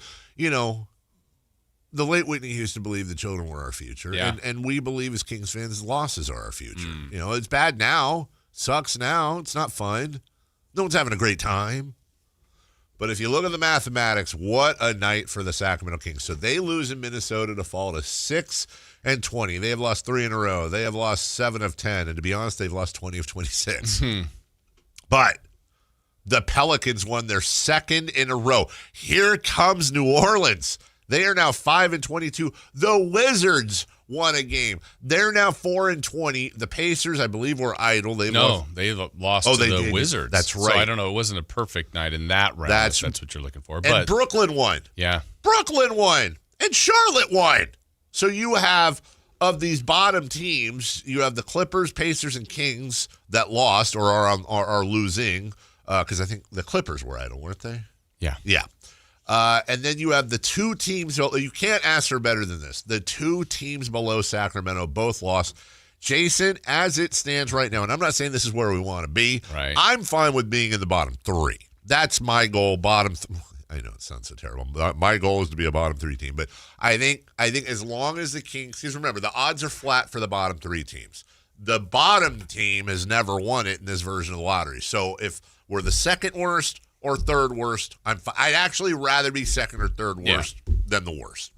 Because, of course, this will be the first year that the worst team wins the lottery. Either way, the Sacramento Kings are in the bottom 3. They are tied with the Pacers. I don't know how the tiebreaker works for this thing, but the Pacers beat them. Yeah. So let's just go with that. Yeah. And they are just 1 game back. Well, 1.5 games back of very last place. Yeah, so I did some research on this as far as the last 10 years. So I feel like that gives you a little bit of a runway of the worst records in the NBA. You ready for this? So 10 years running here, the worst record in the NBA, the Pistons. Then you've got the Wizards, the Hornets, the Magic, the Nets, the Bulls, Pelicans, Kings, Knicks, and Hawks. None of those teams have been in the conference finals. No, the Knicks have been in the conference finals, but none have been in the NBA finals. And of those 10 teams, and even we can go to 11, which was Phoenix, 1, 2, 3, 4, 5 of them ended with the number 1 pick, so that you feel like could be transformative. We'll wait and see what this ultimately does for all of them. But the other part is for the last 25 years, the number 1 pick in the draft has won a championship on the team they were drafted by twice. And it was both Cleveland, LeBron and Kyrie. So it happened 1 time.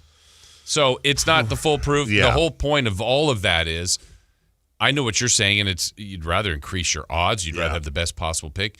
The point is you have to draft well. And if we say right now the Thunder are the best setup team in here, they don't have the worst record in the last 10 years, but what they've done is draft and trade and free agency. Like every move they've done has been a good move for the most part. I think Chet Holmgren is their highest pick at 2.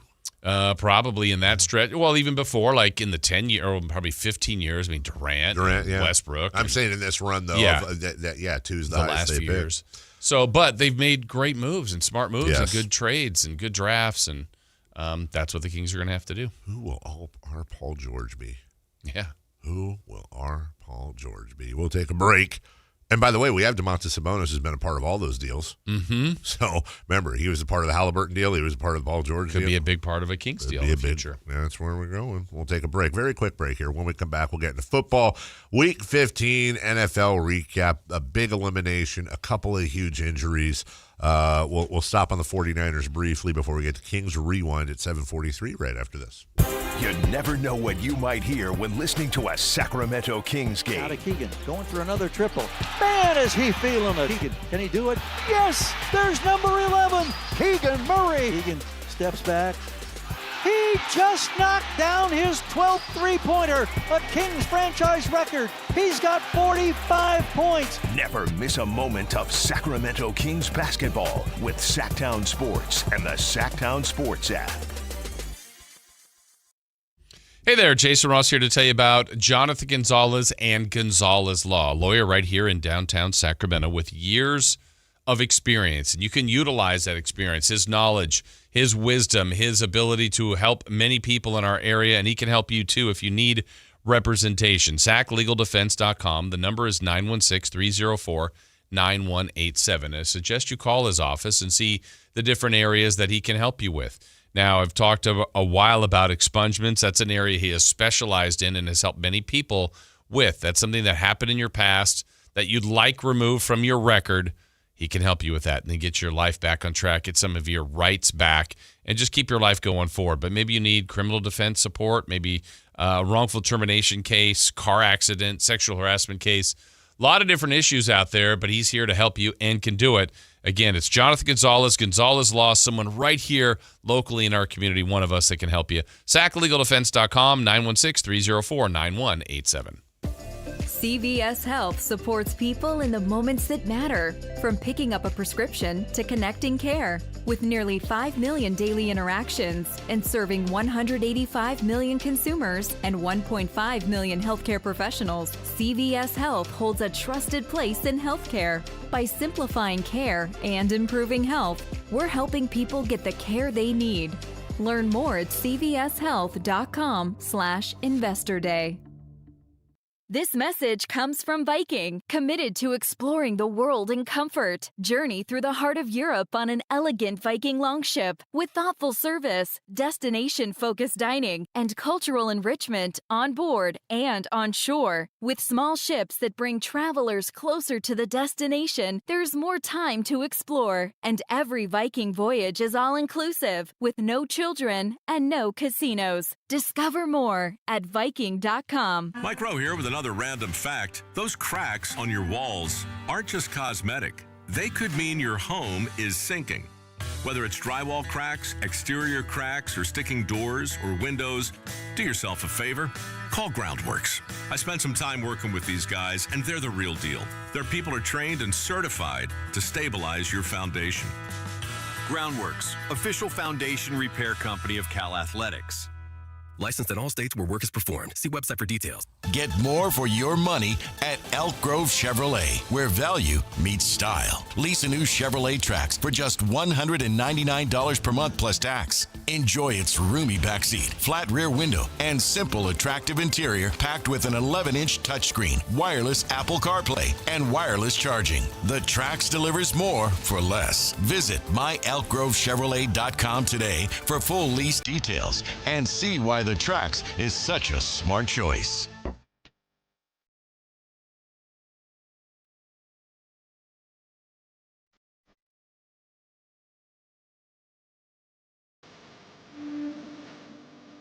The only place in the morning to get your sports fix. Live and local. The Carmichael Dave Show with Jason Ross.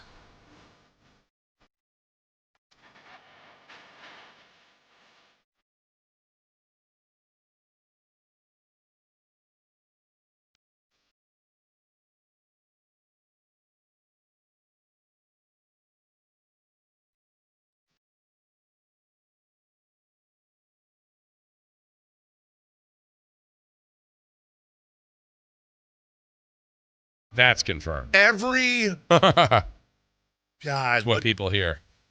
I would say 2 to 3 times a year, max.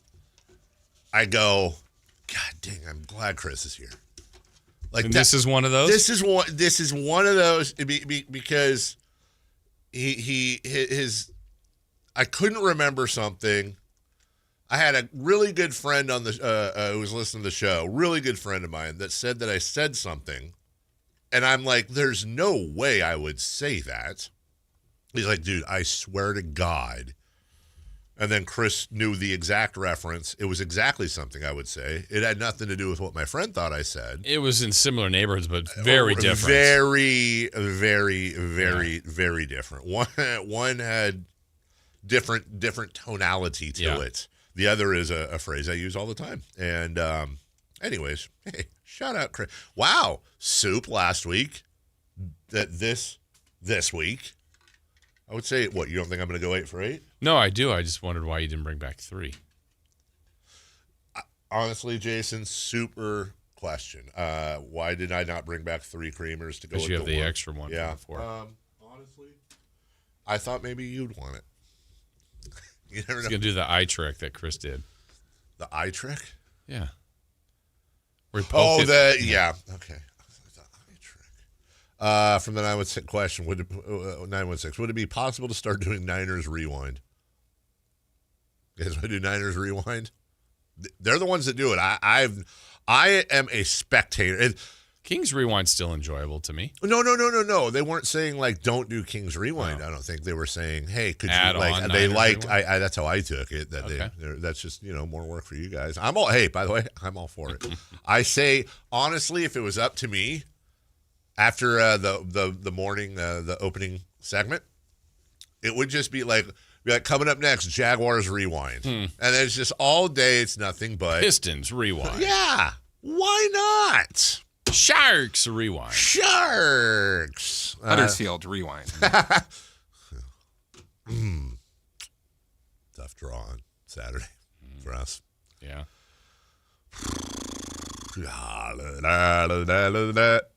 Blah. Big weekend. A lot of season left, though. So a lot of season left. 3 years ago, I didn't even know where Huddersfield. I didn't even know it was. I thought, honestly, if you'd have told me what is Huddersfield, I would have said, I think it's a type of cookie. Like, honestly, that's what it sounds like. Like Mrs. Fields, probably. I don't know why that pops into my head. Now I live and die with, I mean, literally, not literally, I guess I don't die, but 4:30 a.m., I'm up Saturday morning watching the match, just throwing things and yelling and screaming. Well, not yelling and screaming because people are sleeping, but, internally yelling.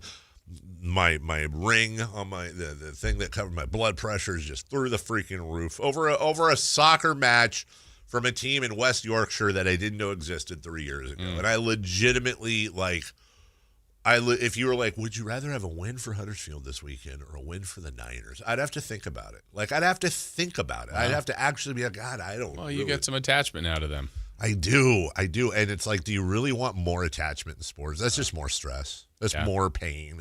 Add it on. Pain. Let's just go down the list. First off, the Chicago Bears are 10-4. I saw a video. It was so cold. How cold was it? So cold that somebody took a video of them opening up an RC Cola, which, by the way, shout out RC Cola. Honestly, shout out RC Cola. They opened up a little 1 liter plastic bottle of RC Cola, and it goes, and then you see them after it's, after it opened, then they go to pour it in a plastic cup, and it came out slushy. Like, just, and they couldn't pour the whole thing because by the time the cup was half full, the rest of it was no longer slushy. It was ice. So it was like, 6 degrees or something. God knows what the wind chill is. By the way, the Hawk. Also, say what you want, and I'm not trying to start a political conversation here, so relax. All the crap California gets, and yes, there's reasons, of course. I just don't get it. I was talking with my son about this last night. Like, there's real people that live in Chicago, like that were born and raised there. That's all they know. Or Minneapolis, or Boston, or God knows where, North Dakota, Pierre. Like, there's millions of people that were born and raised, and that's their life. Yep.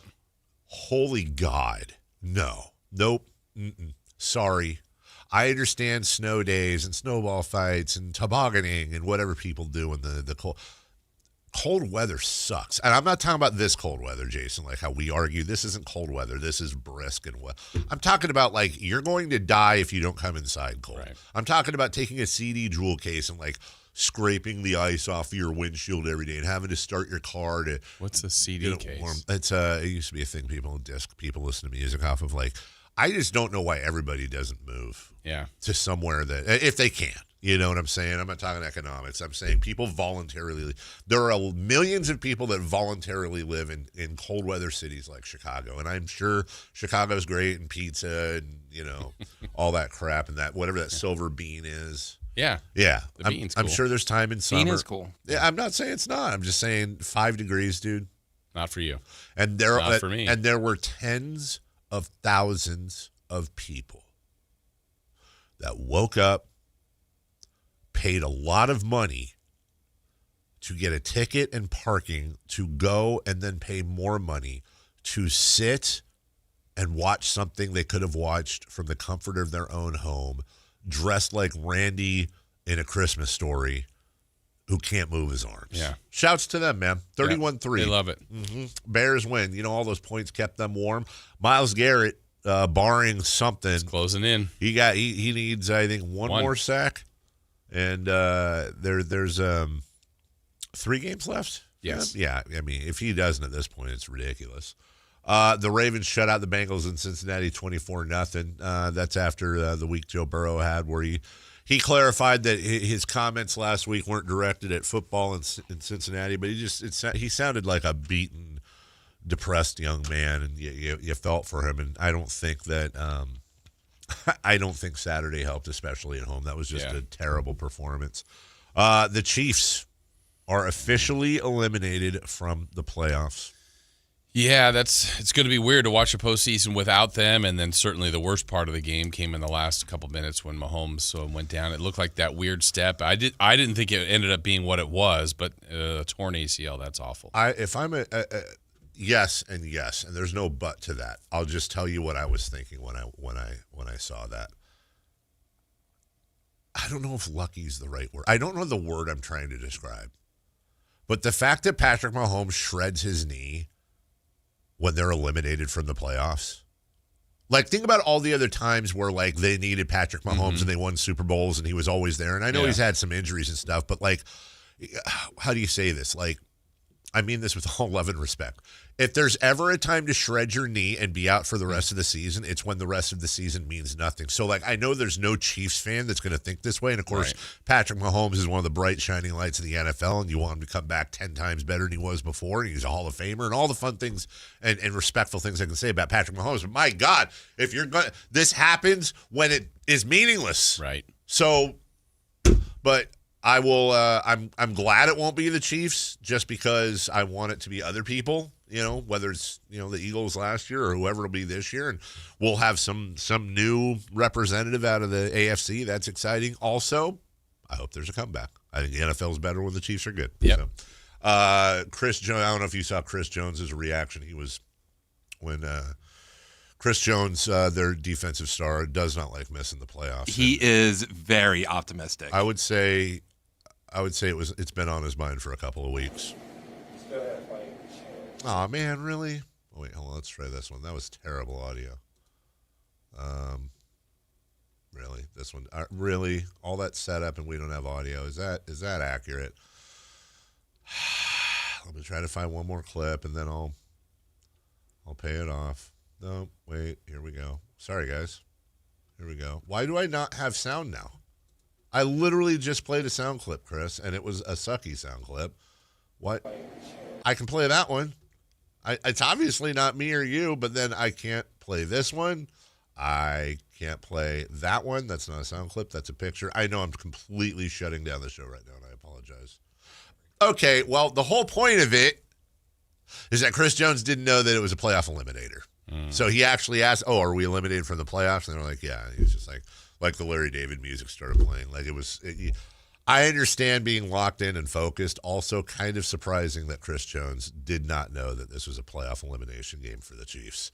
Either way, they can all bask. They can all bask with their trophies and do their thing. We got a lot more football to get to. Very, very quick break. Just 1 minute. When we come back, Kings Rewind coming up next. Download the Sactown Sports app. Sacramento sports in your pocket. This is Sactown Sports 1140. This is the story of the one. As an HVAC technician, he and his digital multimeter are in high demand. So when a noisy office HVAC turns out to be a failing blower motor, he doesn't break a sweat. With Grainger's easy-to-use website and product information, he selects the product he needs to keep everything humming right along. Call 1-800-GRAINGER, click Grainger.com, or just stop by. Grainger, for the ones who get it done. Staples presents an easy holiday. My holiday list was a mile long. Fa la la la boo hoo hoo. Staples made it easy with big savings on tech gifts. I'm listening. And I saved big on custom holiday cards, too. Plus, Staples has UPS shipping in store. Holy flying reindeer. Shop Staples today for 50% off custom cards, invites, wrapping paper, labels, stamps, and photo gifts. That was easy. In-store and online expires 12/20. Exclusions apply. Visit staples.com/print for details. Year-end pricing's in effect. Every vehicle's priced to sell before the new year during Happy Honda Days. At Folsom Lake Honda, your one-stop Honda shop. Get behind the wheel of your new Accord or Civic today. Own or lease during Happy Honda Days at FolsomLakeHonda.com. As a family-owned and operated dealership since 2009, customer service is our #1 priority. Our customers love doing business with us, and you will too. Folsom Lake Honda is your one-stop Honda shop. Folsom Lake Honda. Visit us at FolsomLakeHonda.com. Your one-stop Honda shop.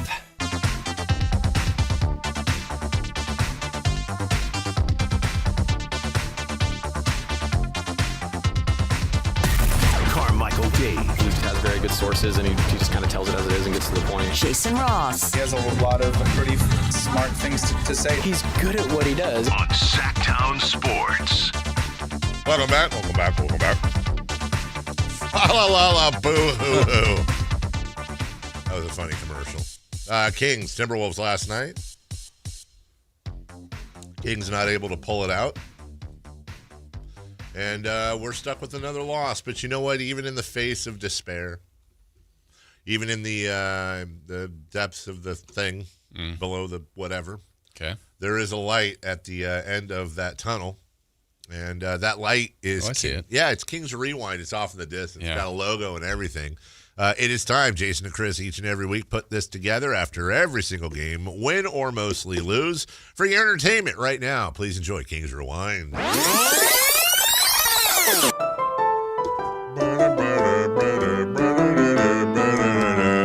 Hey! Well, Sunday in sports during December is usually dominated by the NFL.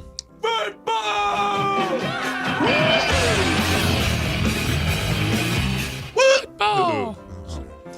Late Sunday afternoon, the Kings were playing the final game of the added games by the league, and it found them in Minneapolis, Minnesota to face the Timberwolves. So great. It's the best. Fa la la la boo hoo, Jason. This would be the 11th matchup that the Kings have already had against either Minnesota, Denver, or OKC this season, which is 42.3% of their games. Hey, stop it! Hey, did I steal that? No. Okay. The game time temperature downright frigid as it was close to 0. Yes, 0 degrees. I can't feel my fingers anymore. They're numb. Well, good thing this one was being played inside as the Target Center was hosting this one without some key pieces for each team. As still no Domantas Sabonis for the Kings or Anthony Edwards was out for the Wolves.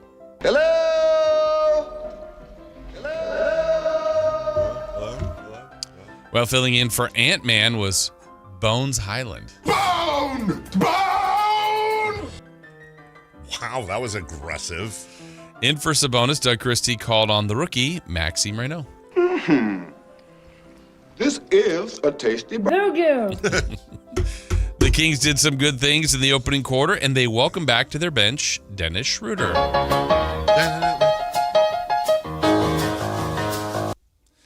Schroeder provided a necessary spark for the team. After the first quarter, the Kings held Minnesota Timberwolves to just 20 points as Sacramento owned a 7-point lead. You shall not pass! The second quarter started poorly for the Kings as the T-Wolves scored the first 12 points of quarter number 2. Here we go again. I'm sorry. I don't want to mess with the flow, but I'm going to forget this question. Chris, that you shall not pass. That's not from the movie. Where did you grab that? It's not from the movie. Forgetting Sarah Marshall. Really? Yeah. Okay, back to you. You're forgetting. Forgot it. The Kings also picked up a frustration technical as Westbrook got called for one. I'm going to lose my freaking mind. Zach LaVine was back for the Kings, and after a scoreless first quarter, he scored 10 in the second. Veen. Ouch. But he did roll his ankle on a drive in the second quarter as well. Zach stayed in the game, but he clearly wasn't running very smoothly. Nothing can possibly go wrong. possibly go wrong. That's the first thing that's ever gone wrong. At the half, it was Kings 52, T-Wolves 51. Thank you, Little Roots. Please stay strong. To start the second half, Zach LaVine tried to test the ankle, but went right back into the locker room and would not return.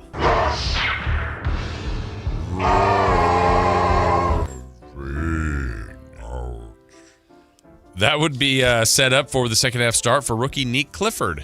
Well, now, look at this big fella. Clifford, is it? The first play of the third quarter was a Keegan Murray flying dunk. Look at me. I can't keep a straight face. I played you like a fiddle. After that play, Minnesota then scored 15 straight points. Sorry, Dad. That's jeez. In that stretch, another frustration technical for the Kings as Dennis Schroeder got called for a tee. But beware, wie Germans sind all smiles und sunshine. The game was slipping on the Kings, but restored order by getting into the penalty and taking advantage at the foul line. He can't hit. He can't hit. Word from Minnesota's sideline was that their big man, Rudy Gobert, was not going to return to the game due to personal reasons. Sacramento trailed 88-84 heading into the fourth quarter. Got to have been a wake-up call. Ring, ring. Rise and shine, Ricky. Well, the consistent trouble with this team this season is inevitably a bad stretch hurts them, and it happened again last night when the Kings went cold in the fourth and the T-Wolves hit them with another big run. Well, why didn't you tell the rest of us? Why did you keep it a secret? Well, Sacramento would dig out of that hole after a Keegan three pulled them within 6 with 2.5 to go. And now for a message of hope. A message of hope. Right on time. Everything is garbage. I know. The last part of the game was all Minnesota, and the T-Wolves take the season series with a 117-103 victory. Jesus, we worked our whole life, and what do we have to show? Nothing. Sacramento loses for the 14th time this season by double figures. I'm just floating in this ocean of nothing, and I wonder if this is it, if this is what death is, just out there in the darkness, just darkness and numbness and alone. Wow. That's a lot. That was a downtrodden. The Kings wasted a 50-point bench night and a career-high 5 blocks from Keegan.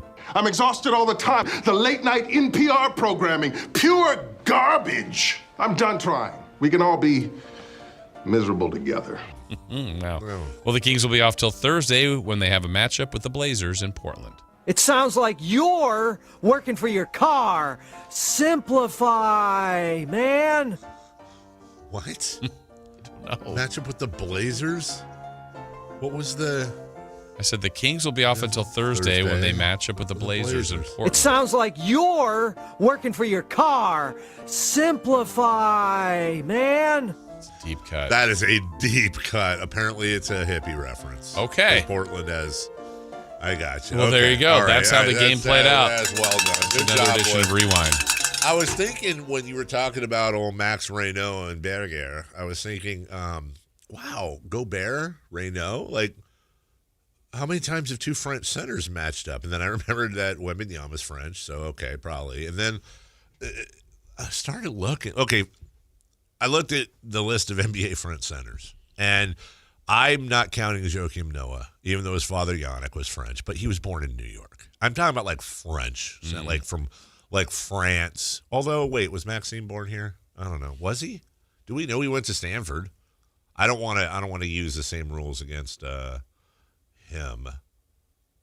Nah, he went to high school in Paris, dude. He's like, he's super French.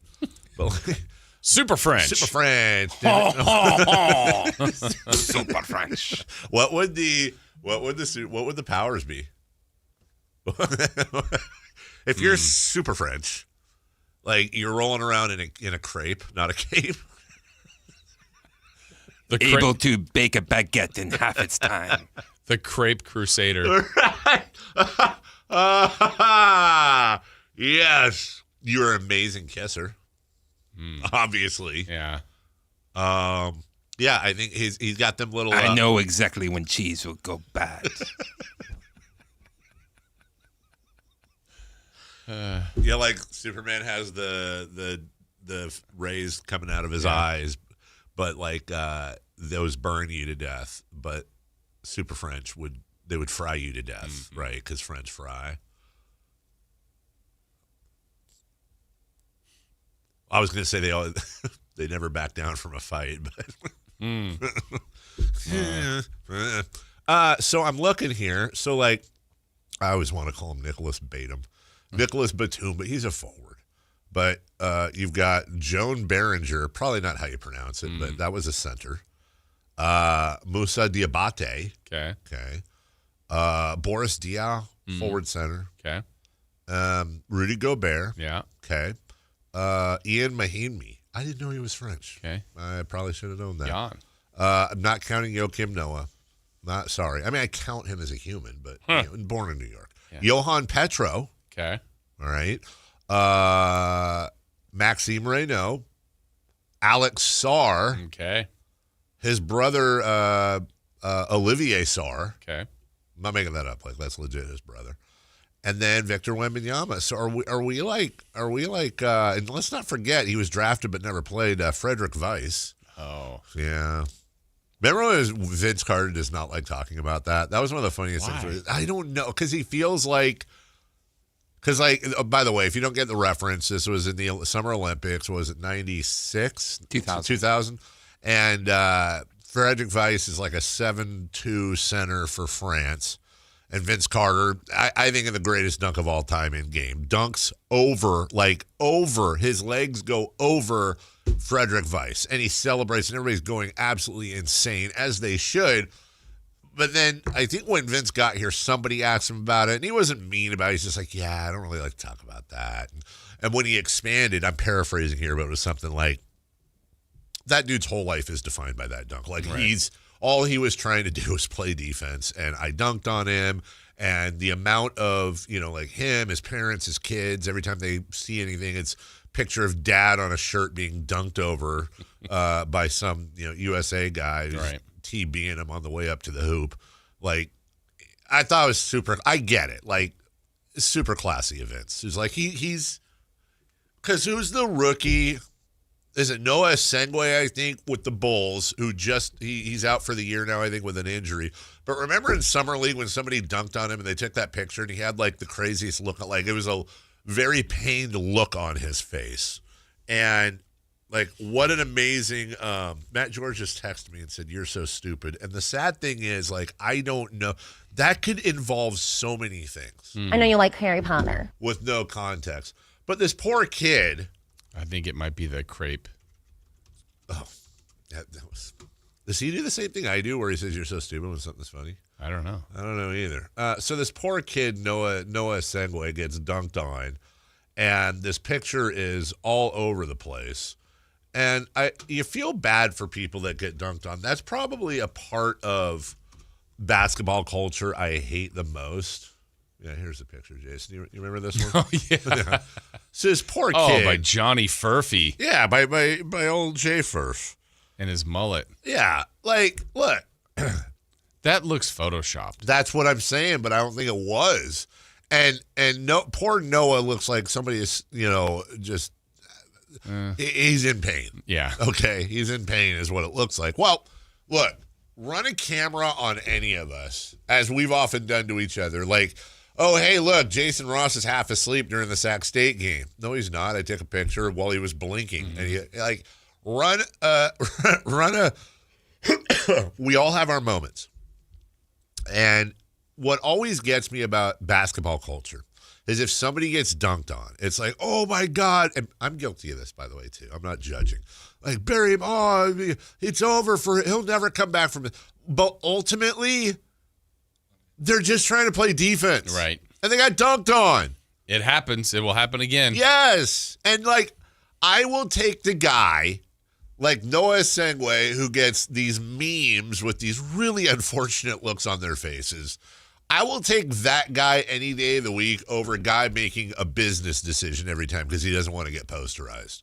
Like, bro. Good at business. Yeah. Like, you're going to get posterized. If you're playing good, you know who else has gotten posterized? Rudy Gobert, Draymond Green, Wilt Chamberlain. They've all been, if you play Gobert, it's happened a lot. Yes. And because I also think it's a badge of honor to posterize him. Like Michael Jordan tried for years and finally got Dikembe Mutombo, got him on a poster. But like, how many times did he not get him on a poster?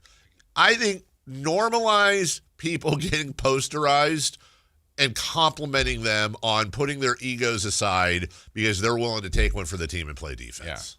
Yeah. That's what I say. Normalize it. We'll take a break.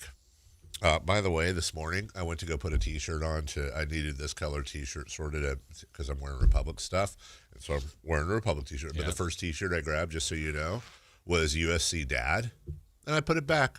But you know what? I don't feel like messing with Jason on a Monday. I wasn't even doing it to mess with you, but I thought of you this morning when I was getting out of the shower and picking up my clothes, wearing absolutely nothing. That's weird because my shirt I have underneath is USC Mom.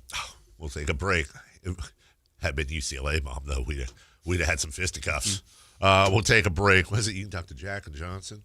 When we come back, Kings Timberwolves post-game reaction. What went right? What went wrong? And hey, guess what? It's December 15th.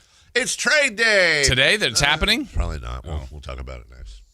The San Francisco 49ers play on Sactown Sports 1140. Touchdown 49ers! Every game on your number one sports station. Don't miss the action on your local sports leader. Sactown Sports 1140. This is the story of the one. As a safety manager at a manufacturing plant, he does everything he can to keep his coworkers safe. From finding ways to reduce risks to keeping safety supplies in stock. And for that, he relies on Grainger. Grainger offers a broad range of quality products and next-day delivery, so he can always play it safe. Call 1-800-GRAINGER, click Grainger.com, or just stop by. Grainger, for the ones who get it done. $5,000. That's the average amount of money people in the U.S. are now spending on gas in a year. $5,000. That's crazy. If you drive, you have to download Upside, the free app that gives you cash back every time you get gas. That's right. You can earn real cash back with Upside just by buying the gas you're already buying. You can literally start earning cash back today. I use Upside every time I fill up, and I've already made around $300. You're putting gas in your car anyway. Why not get real cash back? If you like free money, download Upside. I'm saving the cash I earn from using Upside to help pay for a vacation later this year. Download the free Upside app now to earn cash back every time you buy gas. Use promo code BOOST25 to get an extra 25 cents per gallon on your first tank. You can cash out anytime right to your bank, PayPal, or a gift card for Amazon and other brands. Just download the free Upside app and use promo code BOOST25 for a 25 cents per gallon bonus on your first tank. That's code BOOST25 for a 25 cents per gallon bonus. At Fisher Investments, we may seem like other money managers, but we're different. Are you really that different than the rest of us? We are. As a fiduciary, we always focus on what's best for our clients. What services do you offer besides investing? We have a team of specialists in financial planning, estate planning, and more. Your clients rely on you for all that? Yes, we ensure clients receive unparalleled service at every step of the relationship. Okay, but you still sell commission-based products, right? No, because we believe that's a conflict of interest. We prioritize service over sales goals. So, then how do your fees work? We have a simple and transparent fee that's a percentage of our clients' portfolios. So we do better when our clients do better. Wow, we're more different than I thought. At Fisher Investments, we're clearly different. Learn more at fisherinvestments.com. Investing in securities involves the risk of loss. When value matters, Elk Grove Chevrolet delivers. Right now, lease a new Chevrolet Silverado LT for $250 per month plus tax. The Silverado 1500 stands out with composed handling, competitive towing, payload, roomy cabin, and fuel economy. Visit myelkgrovechevrolet.com for full lease details. Don't miss your chance to drive the new Chevrolet Silverado. Stop by Elk Grove Chevrolet today and experience quality that goes the distance. KHD1 Sacramento, KYMX HD3 Sacramento. From the Power Business Technology Toshiba Studios, Sactown Sports 1140. The The Carmichael Dave Show. He's on the microphone when he's not on the microphone. He's playing a song, and when he's not playing a song, he's on the microphone, and then boom! With Jason Ross. No, he didn't! Yes, he did! Call or text at 916-339-1140. It's the Carmichael Dave Show with Jason Ross on Sactown Sports. Second half of the program. Carmichael Dave, Chris Rod. Where's Jason clip? Why do I always get it? Jeez. It's so very rare. I mean, we have a show to do, and some people are here and some people are not. Where's Jason? I will say I may be the only person on the show that actually likes the rare times when Jason's late because it makes me feel better. I think it's now 347-2. But you're catching up. Yeah. You see? He's not a machine. He's a man. Did you know the trade deadline is in February? I did. Did you know that the trade deadline is also tomorrow? I learned that during the break. Yes. But why, Dave? Explain. Yeah, why, Dave? Explain. I will. According to our friend, Bobby Marks, today is the first day. 90% of all players in the NBA are now eligible to be traded.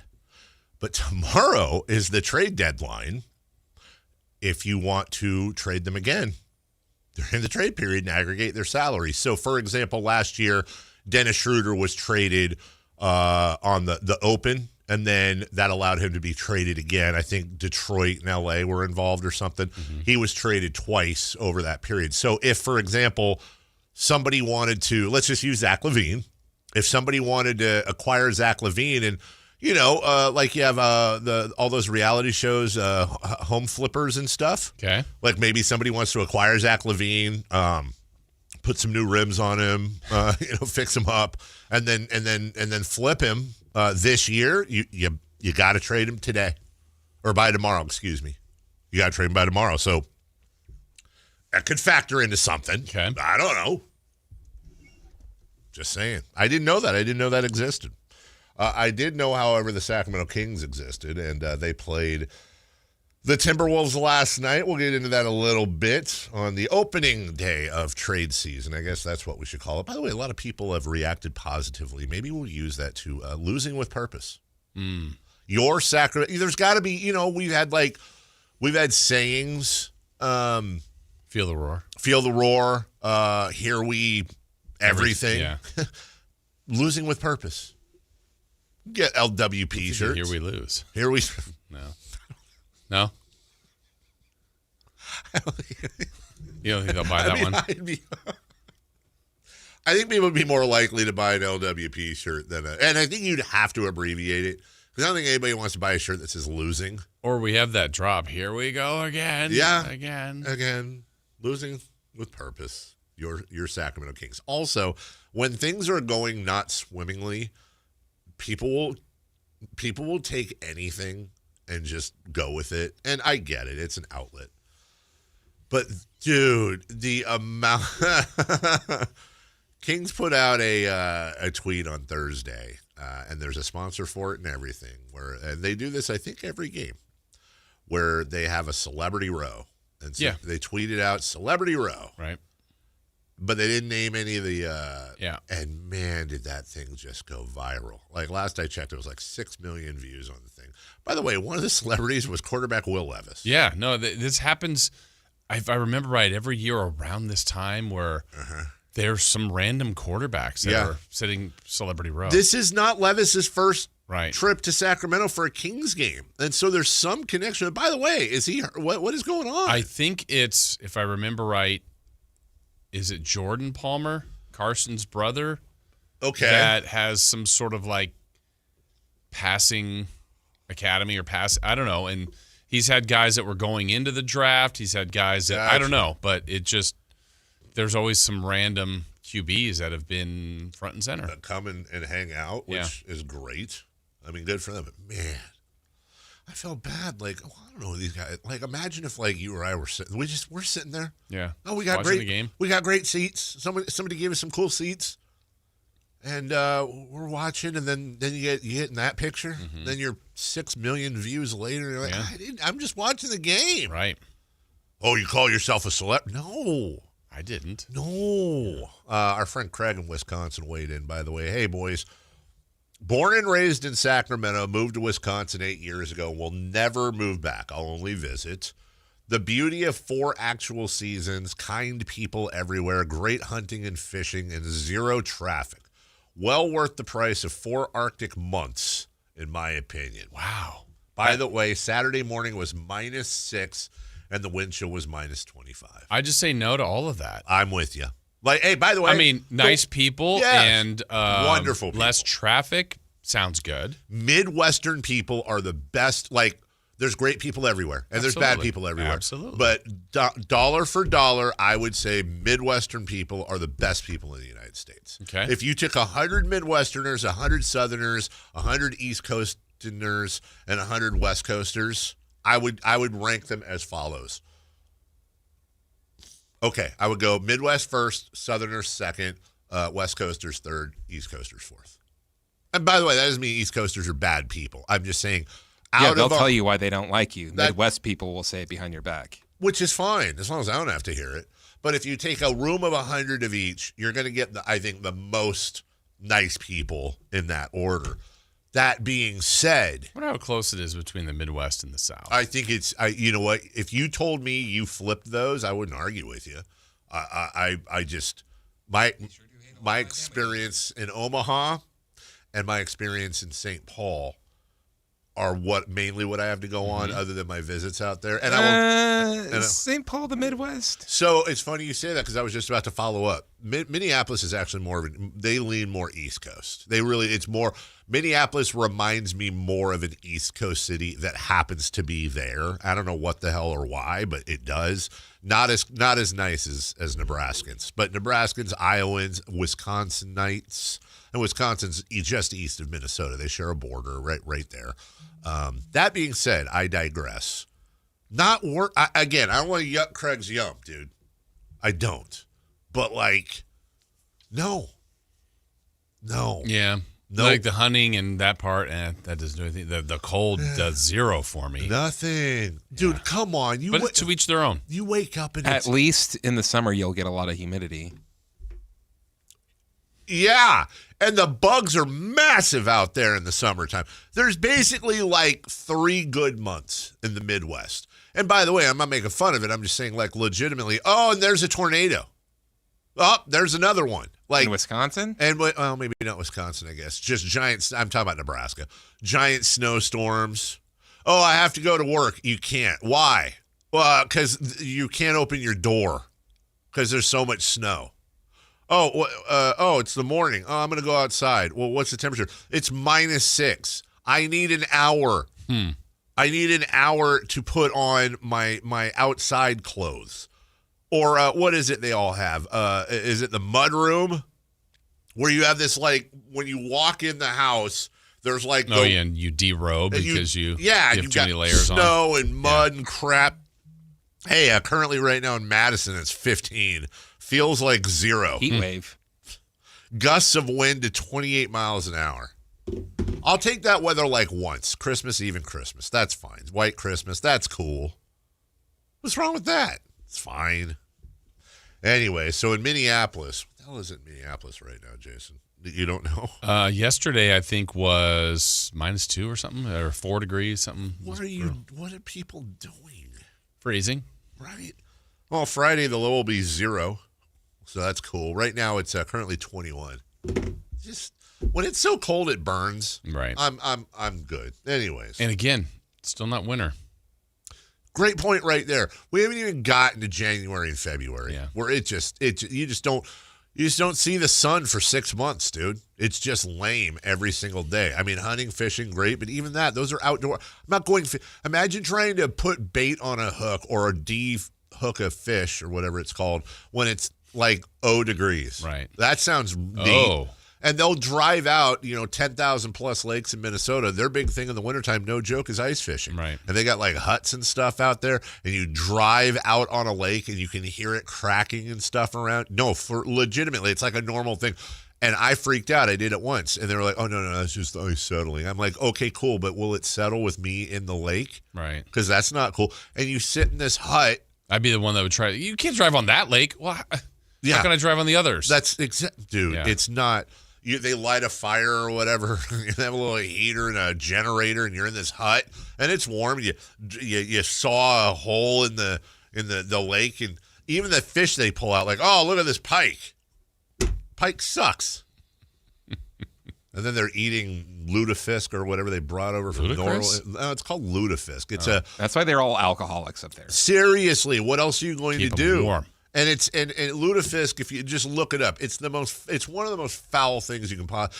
It's fish cured in like literally part of the curing process is poisonous and will kill you.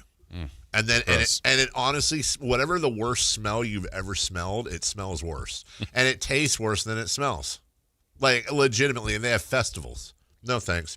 And that's why the Midwest is one of the greatest places. It really. Maybe that's why Minnesota. Come move here. Maybe that's why they're so nice. Here's Doug Christie on the Kings finishing, or lack thereof. Actually started the fourth. I believe we were 2 for 11 in the paint.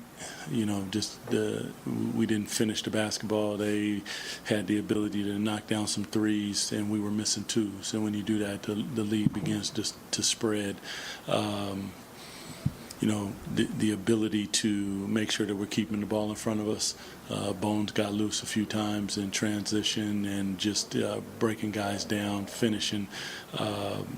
But the competitiveness on the defensive end, for the most part, was there.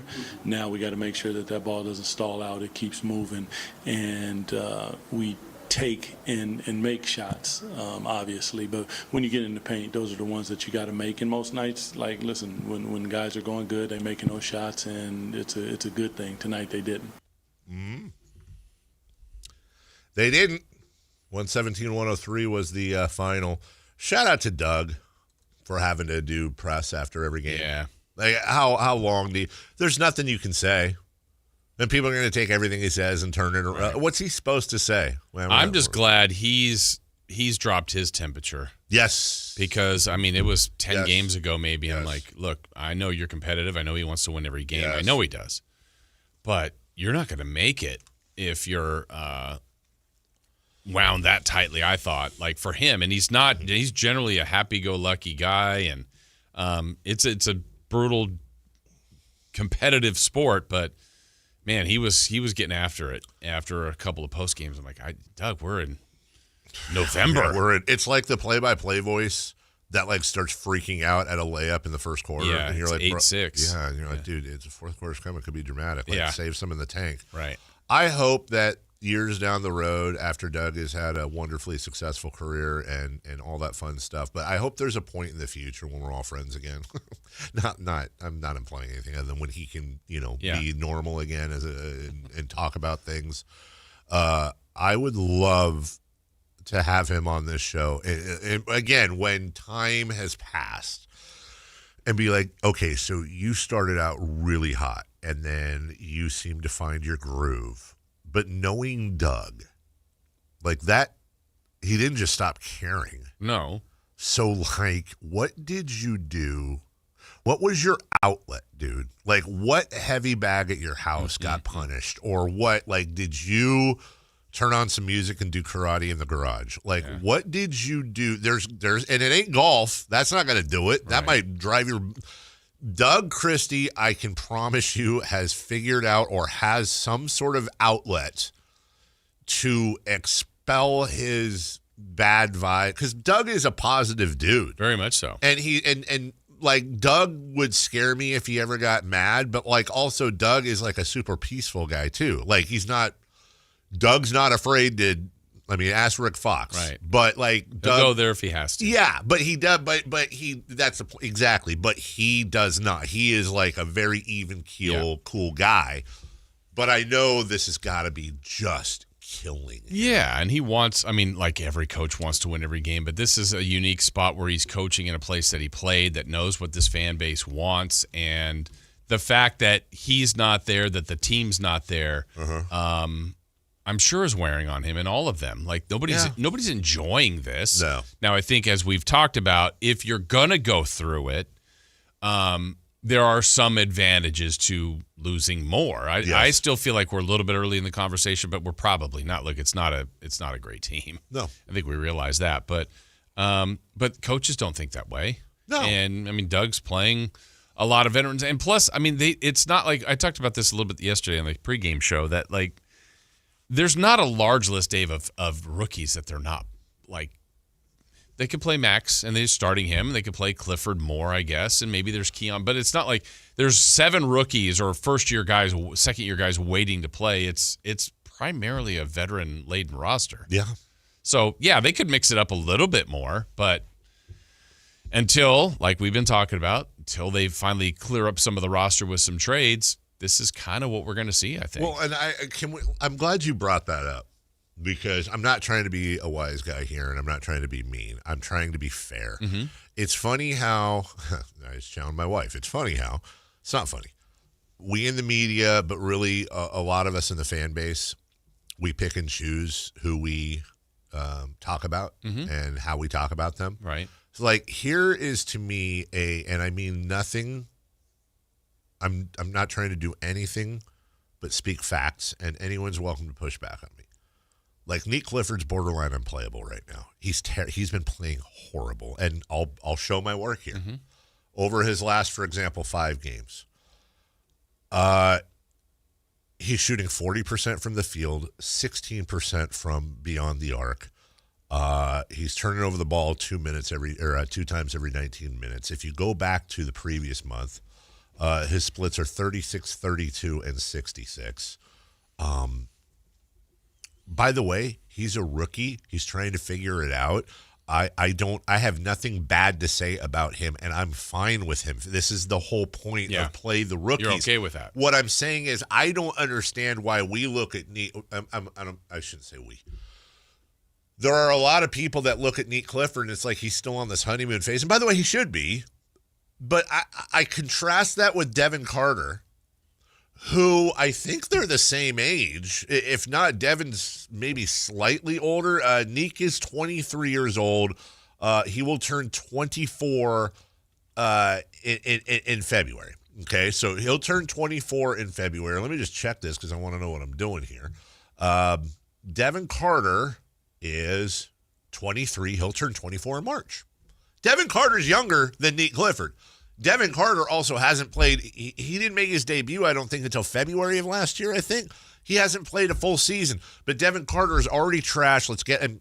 Again, I know this is a section, but I'm not saying use the same energy that gets used on Devin on Nick Clifford. I'm saying, thank you. I'm saying I wish that the same energy on Nick Clifford would be used on Devin Carter. They're rookies. Mm-hmm. Max Reiner has completely outpaced realistic expectations so far, and he deserves credit. You could sit here and look at Nick Clifford, and you could say, guys, he shows flashes, but he's been not great on the floor with the minutes he's gotten. He's going to be 24 in a month. He's not 18 or 19. So far, he's a bust. Like, you could make that statement, and I think that's an irresponsible statement. Yeah. He's a rookie. He's going to do silly rookie things, and he's going to brick. Devin Carter's a rookie. He's younger than Nick Clifford. He's going to do some. Let's just keep the same energy and not just change it because one guy's like slightly newer than the other guy. Yeah, and I think. Damn it. Yeah, I think. This is probably speaking for the fans, which I don't know if it's every fan feels this way, but look, if they're going to be 6 and what are they now? 6 and 19, 6 and 20, I think. Oh, 6 and 20. No, sorry. Which isn't good. Yeah. 6 and 20 is a little easier to take if you're a young team.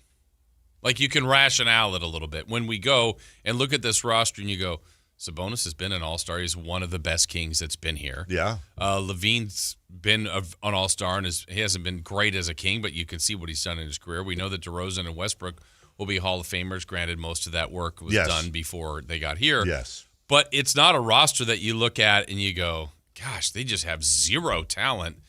But while you're performing at a below par level at 6 and 20, it would be, hey, if they were just playing Neek and Carter and Ellis and Reiner, and you go, well, I don't know what the future is, but there's a few things here that might be able to be built upon, and it's understandable why they're struggling because they have so many young guys out there. That's not the case. No, it's not. And this is why I think it's very important, Jason. I was talking about this with somebody over the weekend. Like, I think it's very important to do a couple of things. Number one, with a few, we can absolutely poke holes in certain. Oh, DeMar DeRozan's getting too many minutes, or Russ, we can poke holes. Sure. They're starting Max Reno. Nate Clifford's getting big minutes for a rookie. Devin Carter has been called up, and they put him in the G League to get him some minutes. So they're actively trying to develop their youth. We wanted them to get more time. Guess what? When they get more time, that means more time for them to screw up and be rookies. They're probably playing a little ahead of what they need to play. And, oh, by the way, they don't have this super uber talented team like Oklahoma City does to take pressure off of them. For example, if Nate Clifford is playing on the Thunder, anytime he's in the game, odds are he's not being double teamed. He's probably not even being single teamed. He's probably being left in a corner by himself. Like, by the way, Keegan Murray was his rookie year when the Kings had a much better team. Now it's like there's no double teaming the Kings. Like, for the most part, they're not good. So they'll play whatever they want defensively, and these guys are going to get guarded. So that's number one. Number two, I also think, look, if you were not on the side of wanting to lose to get draft position, to get out of this, if you never supported this and you were one of those I pay to see wins, you play to win the game, if you were in that camp, then this isn't for you. What I'm about to say is not for you. You keep the same energy, and I'm not going to judge you. That's right. There's nothing wrong with that. But if you were like me, and I need to catch myself on this, Jason, sometimes, begging for this team to go through a legitimate rebuild, to clear the decks, to get the draft picks, to get youth, to get draft capital, to trade your high price, and I am, then as much of the energy I've had over the last few years, especially the last couple of years, damn it, of being openly critical of ownership, of management, and of the Kings themselves, I have to keep reminding myself to actually be fair and ethical and praise them. Well, what are you praising a 6-20? I'm praising them because so far, and everything we know right now on December 15th, don't ask me about tomorrow, the owner has signed off on a rebuild. He has brought in a GM who knows he has to do a rebuild. That's an incredibly scary thing. Well, what are you crying for billionaires for? I'm not crying for billionaires. What I'm saying is, most of the time in this business, they're talking about season ticket renewals. They're talking about making budgets. These employees have pressure on them to do things. I've had season ticket holders talk to me about adjusted prices and different things that they're doing. And what I'm never going to say is, if you don't support this team, no, that's hypocritical and stupid. You do whatever you want. Seriously, it's your money, it's your time. You choose to not go, fine. I'm talking about public conversation. Mm-hmm. If you were in the camp like me and many others where you wanted this team to tank and you wanted them to do a rebuild, well, then it's okay to say, hey, guys, you're doing it. I'm still going to tune into every game. I'm going to talk about them with energy. I'm not going to sit here every day and come in and just rail them for losing. Of course they're going to lose, dude. And by the way, newsflash, it's probably going to be as bad, or I'm telling you, they say, it's only summer. Like last summer when we said this team is going to suck. Mm-hmm. It's only summer. Oh, here's a newsflash, guys. It's almost certainly going to suck as bad or worse next year. As a matter of fact, if they're doing a full rebuild, there's a very good chance it's going to actually be worse next year. Just saying. And I know that's difficult, but I just want to acknowledge that this is something a lot of us have been asking for a long time, and so far they're doing it. I just want to I want to give them a thumbs up for that. And if that means I'm a big, giant, fat shill, then that's fine. But this is what I've been asking for. This is what a lot of other people have been asking for. We just need to keep that same attitude. That's all I'm saying, Jason. Okay. I can't say no more. We'll take a break when we come back. 4 down territory. Best and worst, team and individual in the NFL. Matt Barrows at the top of the hour. We still got who's hot, who's not. And, hey, we need to recap. By the way, I don't think he'd mind this. Mid-game commercial break group text from Mark Jones in Minnesota asking about Celebrity Pick Six. Yeah, he was curious how he was doing. because he's a competitor. Yeah. He's a gamer. He is. We'll see. I honestly don't know. I didn't read the follow-up text, so we'll find out at 8:43 for that territory next. Download the Sactown Sports app. Sacramento sports in your pocket. This is Sactown Sports 1140. As a mom, comforting my family is what I do best. Vicks Vapor Stick provides soothing, non-medicated Vicks vapors in an easy-to-apply stick, and it dries fast, so there's no mess. I use it to comfort myself and my family. Thanks, Mom. Vicks Vapo Stick, soothing comfort for the whole family. And try Vicks Vapo Shower Max for steamy Vicks vapors when you need more comfort for yourself. Use as directed. Hi, I'm Chef Franklin Becker. You know the jingle. Now discover the facts about Ozempic, a GLP-1. There's only one FDA-approved Ozempic made by Novo Nordisk. Learn about the real thing. Talk to your healthcare professional today. Call 1-833-OZEMPIC or visit Ozempic.com to view the medication guide and to learn more about Ozempic. Semaglutide injection 0.5, 1, and 2 milligrams.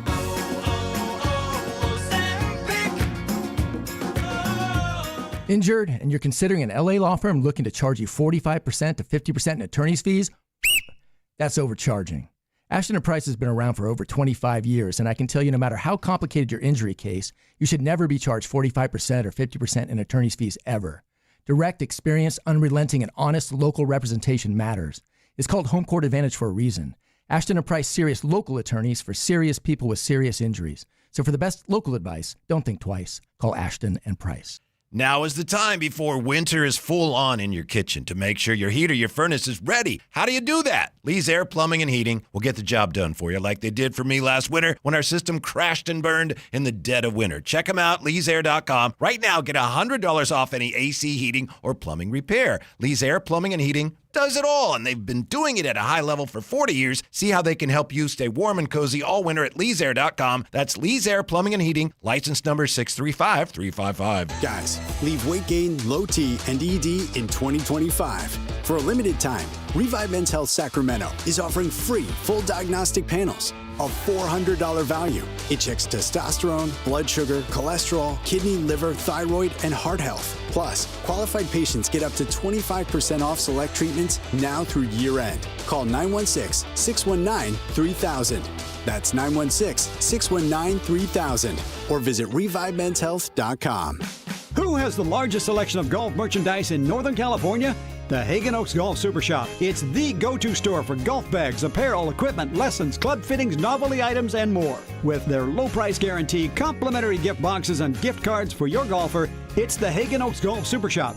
Add convenient online shopping and effortless after-Christmas return policy, and you'll see why the Hagen Oaks Golf Super Shop is the #1 choice for golfers everywhere. Fulton Avenue at the Cap City Freeway or online at hagenoaks.com. Hey everyone, it's Kyle Draper here. If you're in the market for a new car, let me tell you about my experience with Mercedes-Benz of Stockton. From the moment I walked into their state-of-the-art showroom, I knew I was making the right choice. There was no pressure from the sales staff, and if I'm being honest, I felt like a kid in a candy store. I settled on the all-electric EQS SUV, and let me tell you why. First of all, the comfort. After a long day at work, I actually look forward to being in my car. It has several different massage settings, including my favorite, hot relaxing back. Plus, the seat heating and cooling features are perfect for the hot summer or those chilly mornings. Mercedes-Benz has the reputation of making the finest cars in the world. Now it's your turn to experience what I already know. Mercedes-Benz of Stockton is the best car buying experience you'll ever have. They're just a short drive down I-5, or you can shop online anytime at mbfstockton.com. That's mbfstockton.com, and tell them Drape sent you.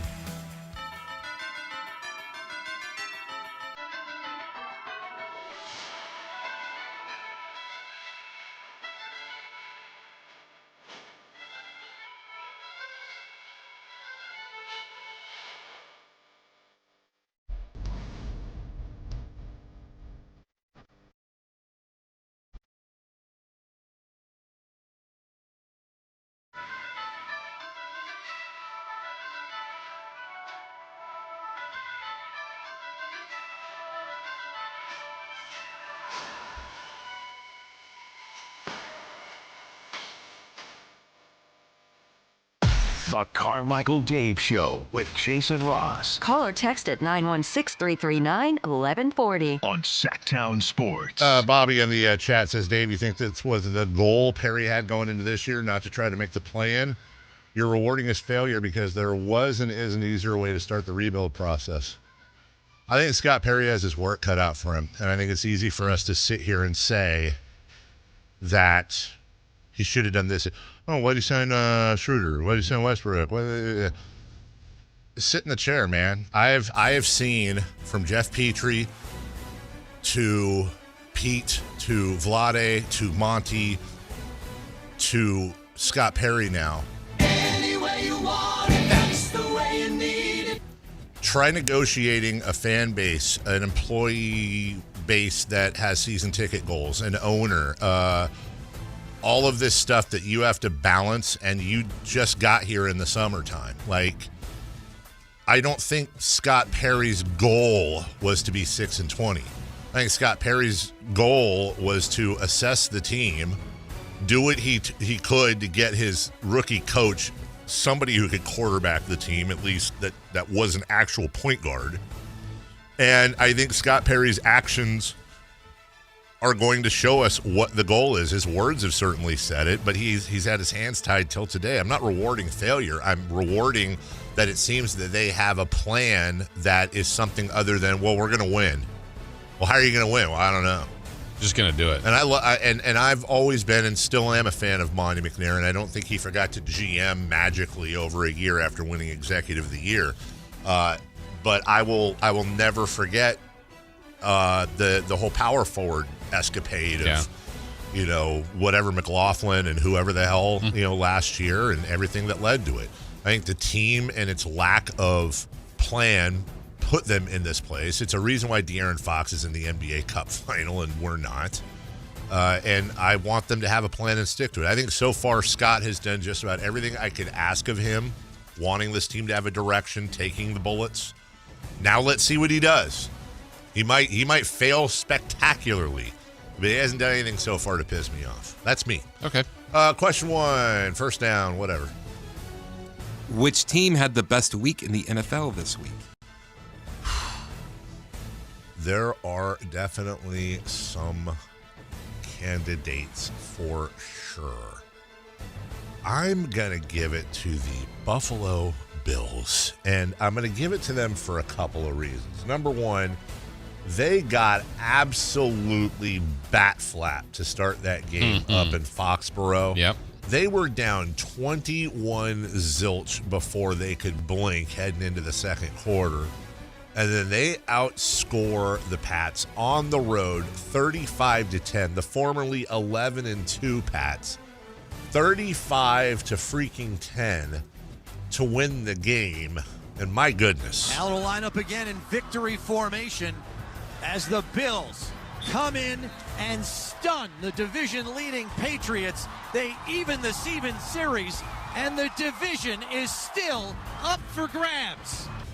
So not only am I happy about that, and I respect the Bills for that, but thank you so much for giving me maybe the most entertaining thing I saw on social media all weekend was these chowderheads from Dave Portnoy to everybody else, these Chatterheads, Bostonians that were just talking so much garbage throughout the game. The Bills were overrated. Are you ready to believe nobody knows championships like us? Blah, blah, blah, blah, blah. And then watching them all have to apologize or retract or whatever after. Suck it, Boston. Good for you, Beefalo. I'm going to go with Denver. Denver for a couple of reasons. One, that win by Buffalo gave a loss to New England, put Denver back on top of the 1 seed. Their win streak continues. The same weekend, they have clinched a playoff spot. Also, everybody's nemesis in the AFC, sadly, is out for injury reason, but also was eliminated anyway. I think Denver had a really good weekend. A good win against Green Bay. Yeah. Just checks another box. This team's really good. That's 10 and 11 in a row? Something like 10 in a row, I think, for them. Yeah. Denver had a great weekend. Second down. Which team had the worst week in the NFL this week? This is the toughest question because there are a lot of candidates. I'm going to go with the easiest one. but I could give you 4 off the top of my head. The easiest one, the Chiefs. Okay. You not only are you not going to go back to the Super Bowl, you're not going back to the playoffs, and then on top of that, your franchise smashed his knee, and he's out. He's got a lot of rehab in front of him, and you never know with these things. Hopefully he'll come back exactly the same, if not better, but you never know. On top of that, Travis Kelce's probably going to retire and go on tour with his soon-to-be wife. You never know what's going to happen. This might be a dismantling, if you will. There's questions about the lack of Eric Bieniemy there now and Andy Reid doing everything. A lot of things for the Chiefs. I don't feel bad for them. You've had a great run. I mean, I feel bad for the injury. But, Jason, I'm sure you're going to have one that's just as if not better. Yeah, I mean, Green Bay would be in the same spot with Parsons, and that loss. But by the way, the Rams and Devontae Adams, too. We'll see there. He went down non-contact. That could be huge for them. The one I'm going to give it to, though, is actually kind of maybe a little bit of a sneaky one, is Carolina. That was the second choice for me. They find out that Thursday night that Atlanta gives them a gift by beating Tampa Bay. They had just beaten the Rams. Yeah. Here they are about to take stranglehold of the division, and they lost to the Saints. Yeah, for the second time. That's right. They got swept by the Saints this year. Yeah. You're trying to win your division. Yep. Yeah, Carolina, shame on you. Honorable mention, the Cowboys losing at home to the Vikings and losing Micah Parsons and pretty much any hope they have of making the playoffs. The Colts, so close, yet so far away.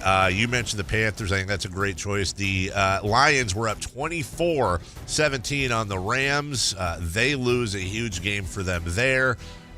We could always say the Raiders just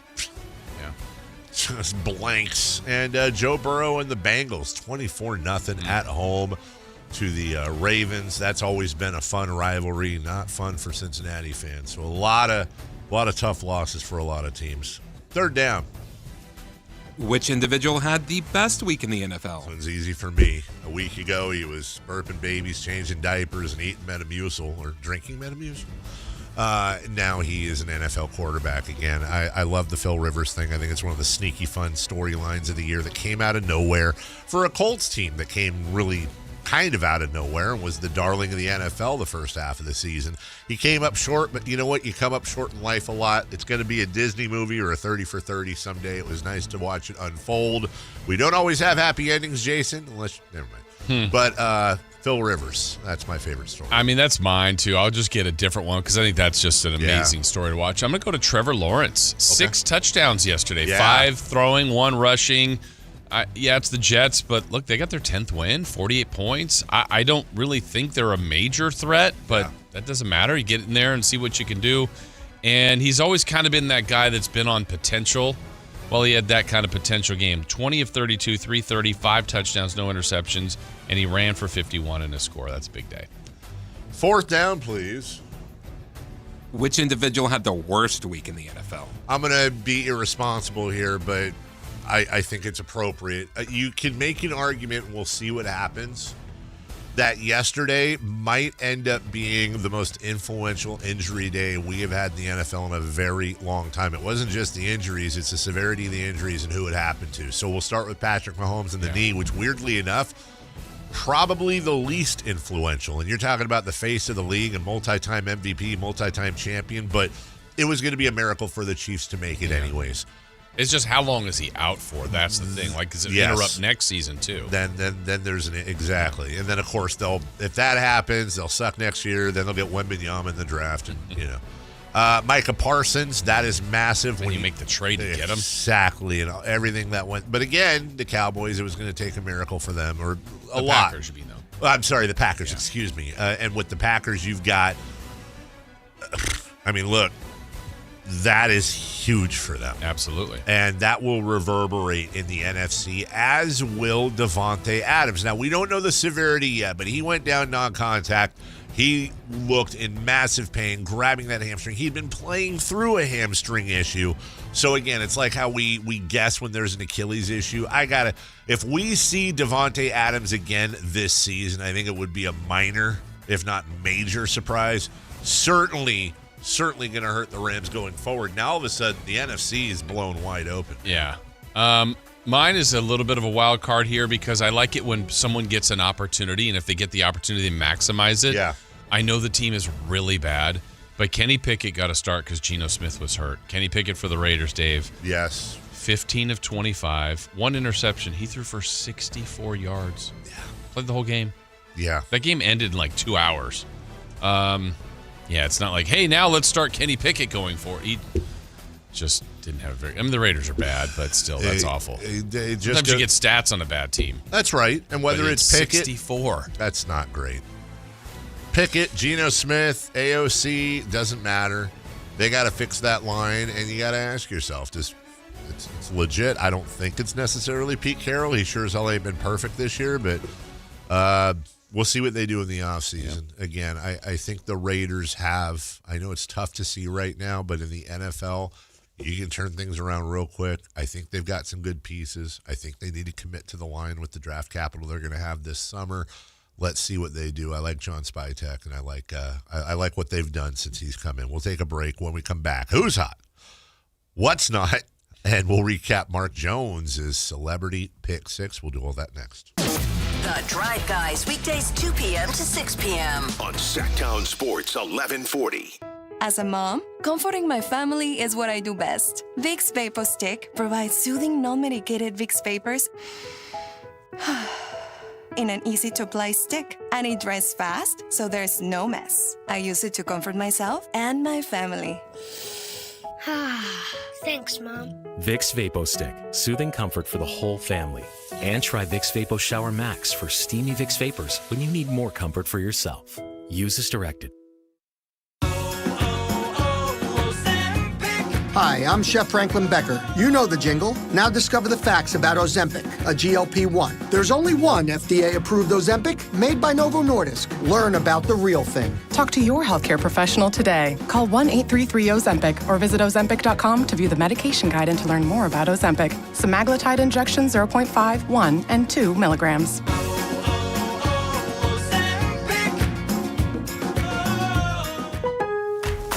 Stay cozy, stay home, and still save big online during Lowe's December deal drops. Right now, get 2 free select tools from DeWalt, Craftsman, or Kobo when you buy a select battery or combo kit. Plus, all rewards members get free standard shipping. Shop new December deal drops on Lowe's.com every week. Lowe's, we help, you save. Free standard shipping not available in Alaska or Hawaii. Exclusions and more terms apply. Loyalty program subject to terms and conditions. Details at Lowe's.com/shipping terms. Subject to change. Wesley Financial Group is not a law firm. I'm Chuck McDowell, founder of Wesley Financial Group. Did you buy a timeshare because they told you it was a great investment? That's a lie. Most timeshares can be bought online for $1. To find out what your timeshare is worth and to cancel it, call us today and we'll send you our timeshare exit kit free with all your options for cancellation. Call Wesley for your free exit info guide. 800-791-0000. That's 800-791-0000. What's up? We're talking to Chad Hoblet of Hoblet Dodge Chrysler Jeep Ram in Woodland. Chad, tell me what's happening for Hoblet's Wrap the Year Up sales event. Right now, you can save up to $12,500 off MSRP on new 2025 Ram 1500 Tradesmans with no payments for 90 days. That means you drive home a new Ram today and don't make your first payment until March of next year. Or you can save up to $5,250 off MSRP and get 0% for 72 months, saving you thousands in finance charges. Okay, everyone keeps saying 0% is impossible to find. I guess they're just not going to Hoblet. We strive every day to get our customers the best deals on the truck they need. Affordability is key, and right now we have new 2025 Ram 1500 starting as low as $34,995. Search, select, and save through their whole inventory at HobletDodge.com. Nobody beats Hoblet, period. $12,500 toll net savings on select new 2025 Ram 1500 Tradesman after $7,250 factory rebates and $5,250 dealer discount. Rebates include $4,750 national, 10% below MSRP rebate. 2,000 holiday select inventory, $500 on the job upfit, must show eligible upfit. To this net savings, sample VIN 197717. See dealer for details. What's hot, what's not? Brought to you by American Energy Home Pros, making the uncomfortable comfortable. Head to AmericanEnergy.com to find out more. At Fisher Investments, we may seem like other money managers, but we're different. What makes you so different than the rest of us? We ensure clients receive unparalleled service at every step of the relationship. Tell me more. Our investment counselors focus on service over sales, prioritizing clients' needs. How do you make money? We don't sell any commission-based products. We have a simple management fee based on the value of our clients' portfolio. So we do better when our clients do better. What about client portfolios? We get to know each client, their finances, family, health, lifestyle, and more, and then we tailor a portfolio based on their specific goals and needs. Your clients really come first then, huh? Yes, we make them a top priority. Our goal is helping them achieve a comfortable retirement. Wow, maybe we are different. At Fisher Investments, we're clearly different. Learn more at FisherInvestments.com. Investing in securities involves the risk of loss. What's hot? Yeah, hot. Real hot. And what's not? It's not good. Brought to you by American Energy Heating and Air, Sacramento's complete heating and cooling company, and second opinion partner.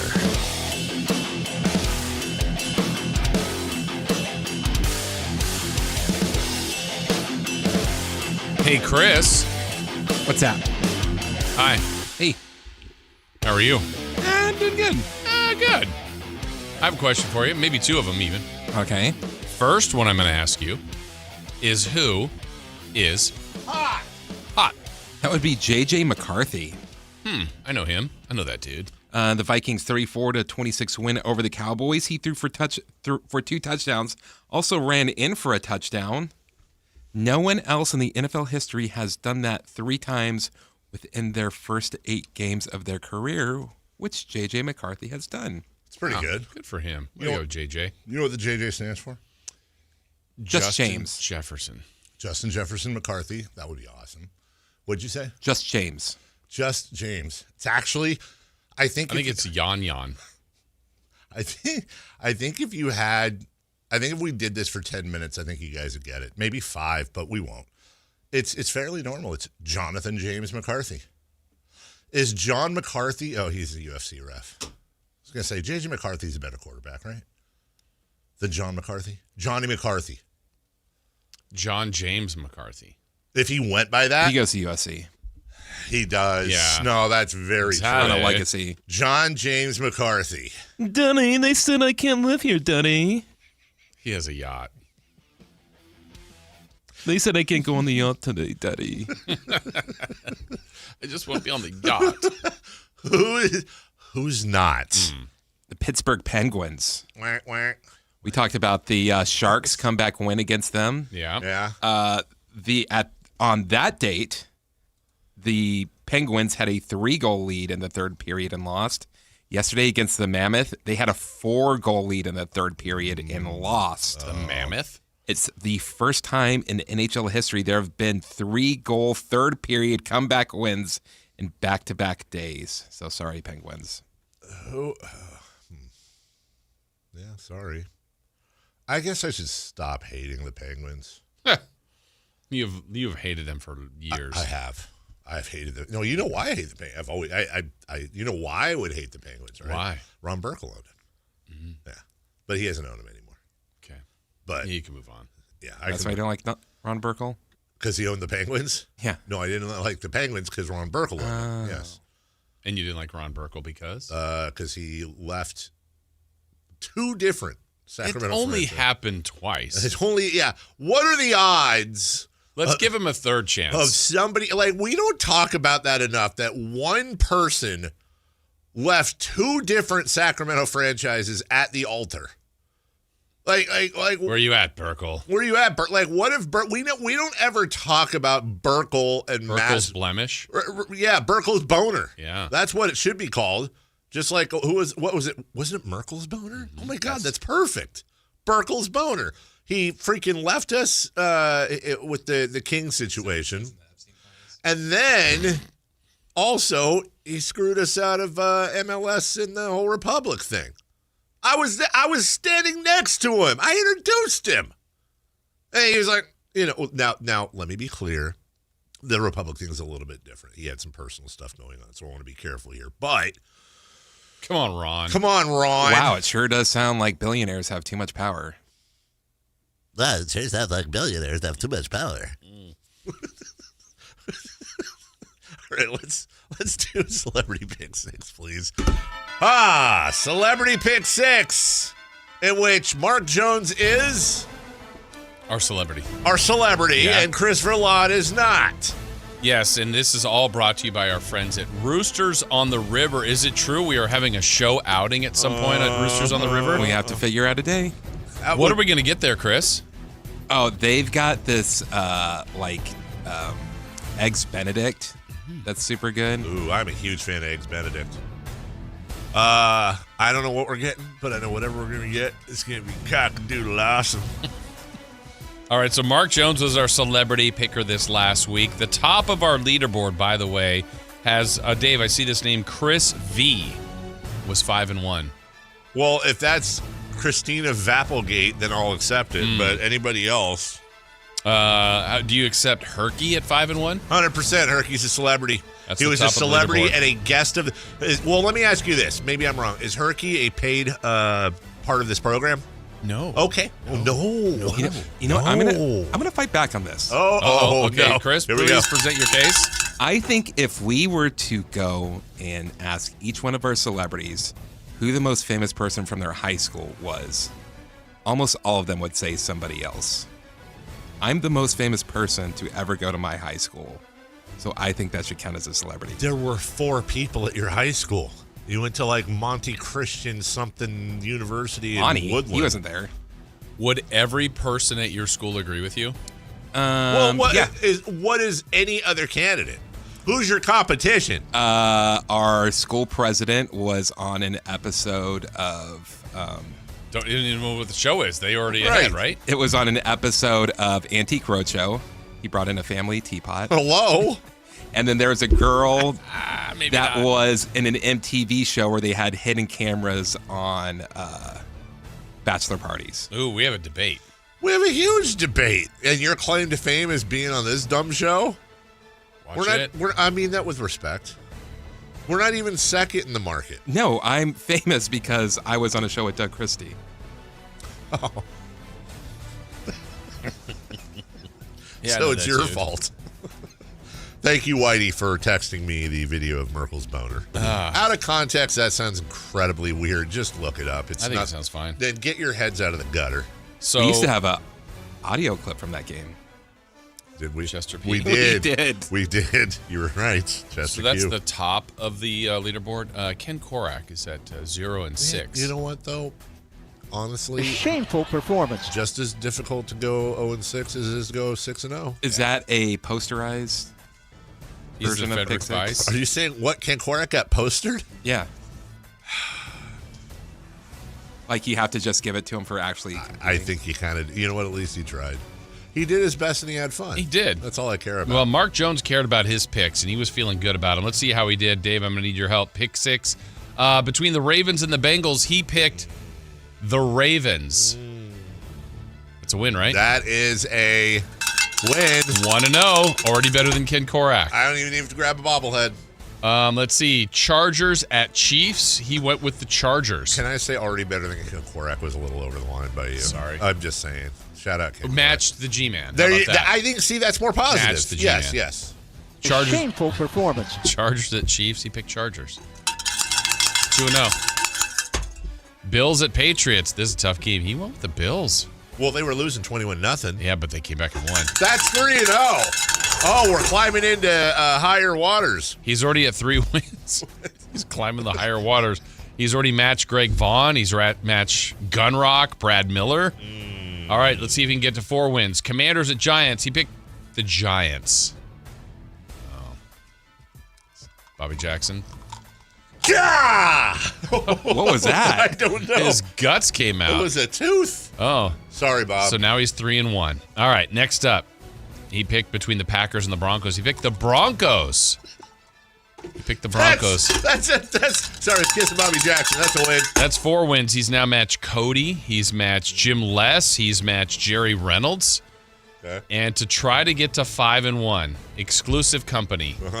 Is this weird? It's the go back for a second. I went back for a second. You went back for a 5th. Lions at Rams. He took the Rams. No! 5-1. Mark Jones Wow, that is now in a tie with Herky and Christopher Laud. Wow. No. No. Way to go, Mark. No. Chris, I listen to the show every day driving to work. Love what you do. I don't even know who you are. I can walk past you on the street and have no idea. Not famous, bro. Oh. Jeez. But they love what he does. They love what he does. That was a very nice compliment. I am the most famous person from my high school. That's not a doubt. You can say high what you school want. that is now closed down. It is. Chris shut it down. I have a question about Celebrity Pick 6, and I want to be clear here as we go to break. I want to be clear here that you have hit it so far out of the park that it's a question. It's not a constructive whatever. I'm staying out of this segment. Are you going to run it all the way through the end, or for example, would you bring like Herky and Mark Jones back in week 18? I'm working on something because Roosters on the River is working on something. Okay. All right. Yeah. That's all. That's all the information I can give you. We'll take a break when we come back. Otherwise, I'll have to. Matt Barrows is going to join us to talk about the big 49er win yesterday. We'll get to Matt from The Athletic, and we'll do that next. The Drive Guys, weekdays 2 p.m. to 6 p.m. On Sactown Sports 1140. This is the story of the one. As a safety manager at a manufacturing plant, he does everything he can to keep his coworkers safe. From finding ways to reduce risks to keeping safety supplies in stock. And for that, he relies on Grainger. Grainger offers a broad range of quality products and next-day delivery, so he can always play it safe. Call 1-800-GRAINGER, click Grainger.com, or just stop by. Grainger, for the ones who get it done.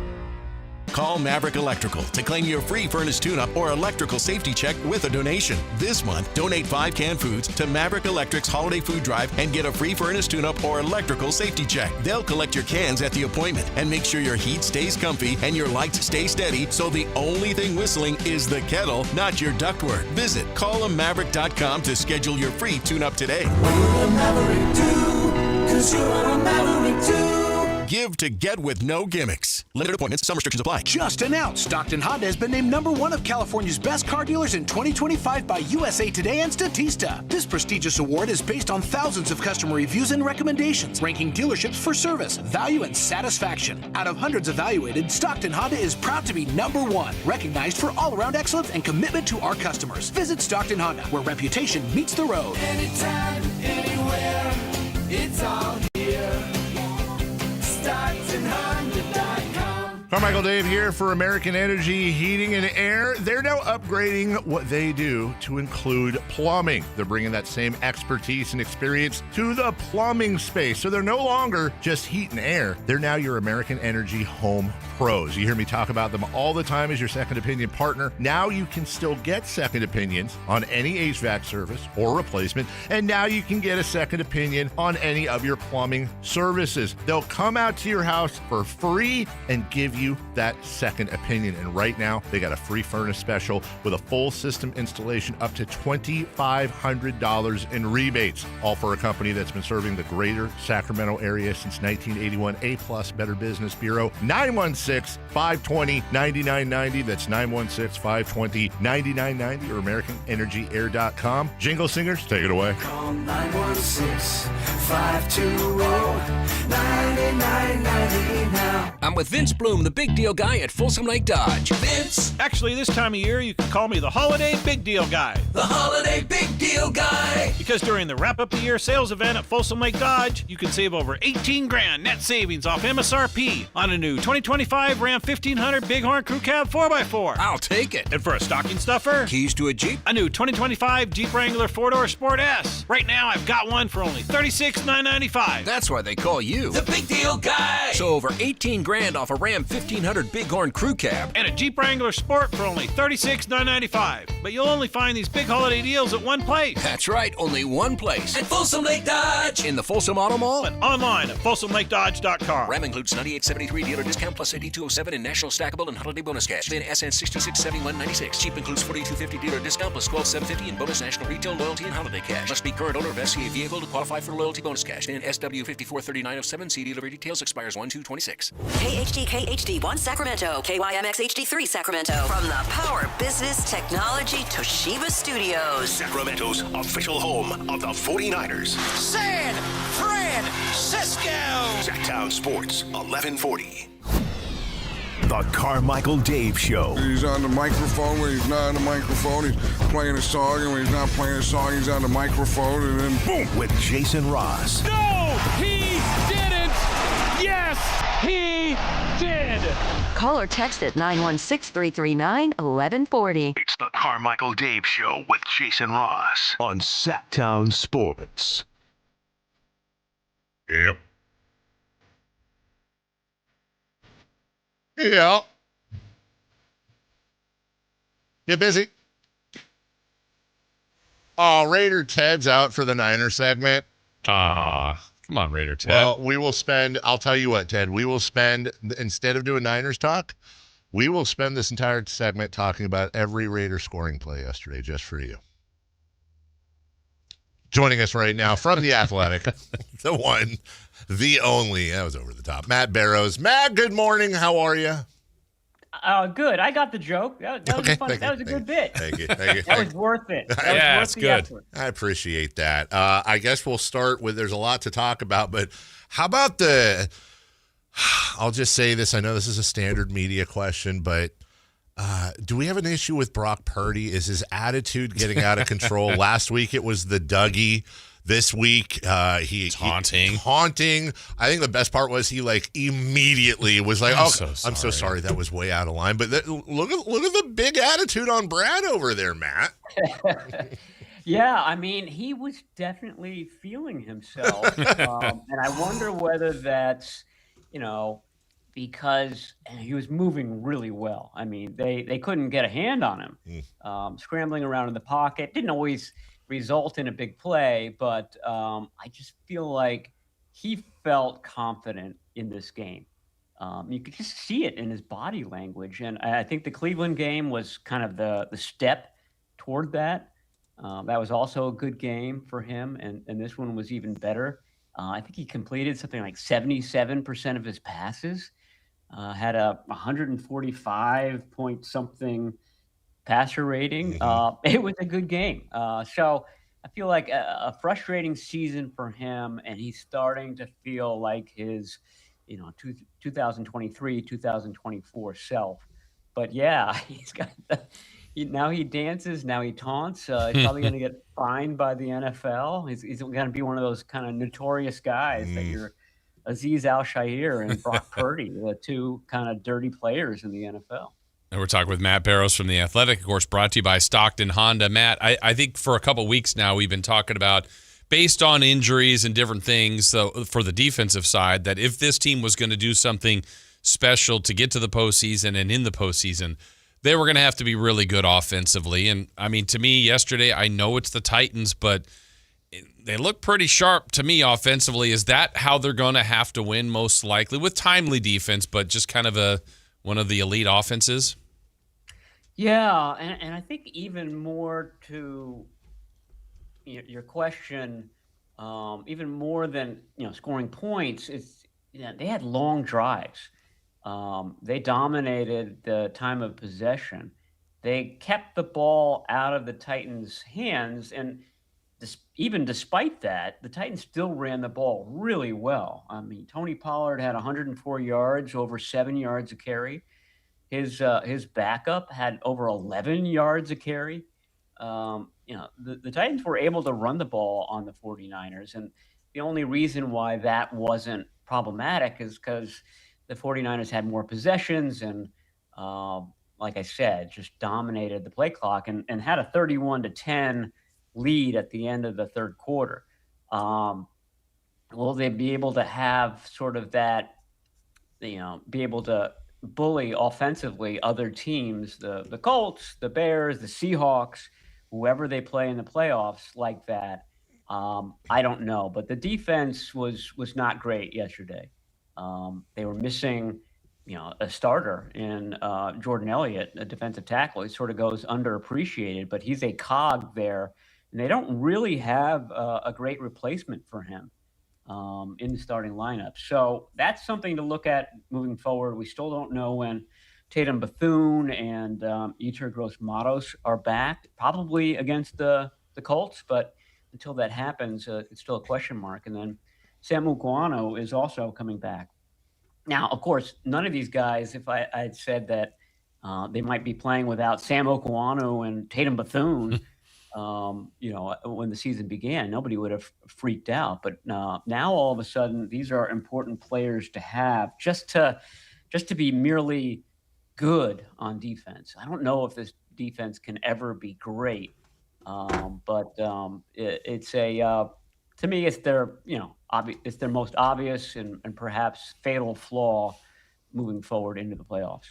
Matt Barrows joining us, and speaking of things they had to do, like Jason and you just said, they had to win these last 4 games. They were playing the weak spot with the exception of the 500 Panthers, but really the weak spot of the schedule, and they did. They went 4-0, and nothing really in question in any of those 4 games. But those teams were 15-41 combined. If you combine the Giants in there before the Rams loss, that's 17-53. And as you just mentioned, look, the Colts are starting a literal grandpa, but they almost went into Seattle and probably should have won that. That defense was playing their tail off. And now you've got the Niners finishing against the Colts, the Bears, and the Seahawks. So nice warm-up after the bye, but things they are a-changing over the last 3 weeks of the season, huh? Yeah, I agree. I mean, Tony Pollard gets 104 yards. I mean, you can imagine what Jonathan Taylor is capable of. It reminds me of last year's year-end defense. They were giving up 100-yard games to everybody. And it was the other team that was dominating the time of possession. The difference is that this year's offense is better. And the special teams is better too. And that's not anything to kind of slough off. I mean, the special teams has been setting up both the offense and the defense for this style of winning that they've had. Teams have been running the ball against the 49ers. The Browns did it. A couple of other opponents did it, but it hasn't become problematic because the offense has been so good, so efficient. Third downs has been just, I think the 49ers probably lead the league in third down conversion rate now after a 60% game against the Titans on Sunday. So these are all kind of part of, the formula that they've had to figure out for winning this season. Such an oddball season for them, but it seems to be working. I just wonder whether it will work against a better opponent.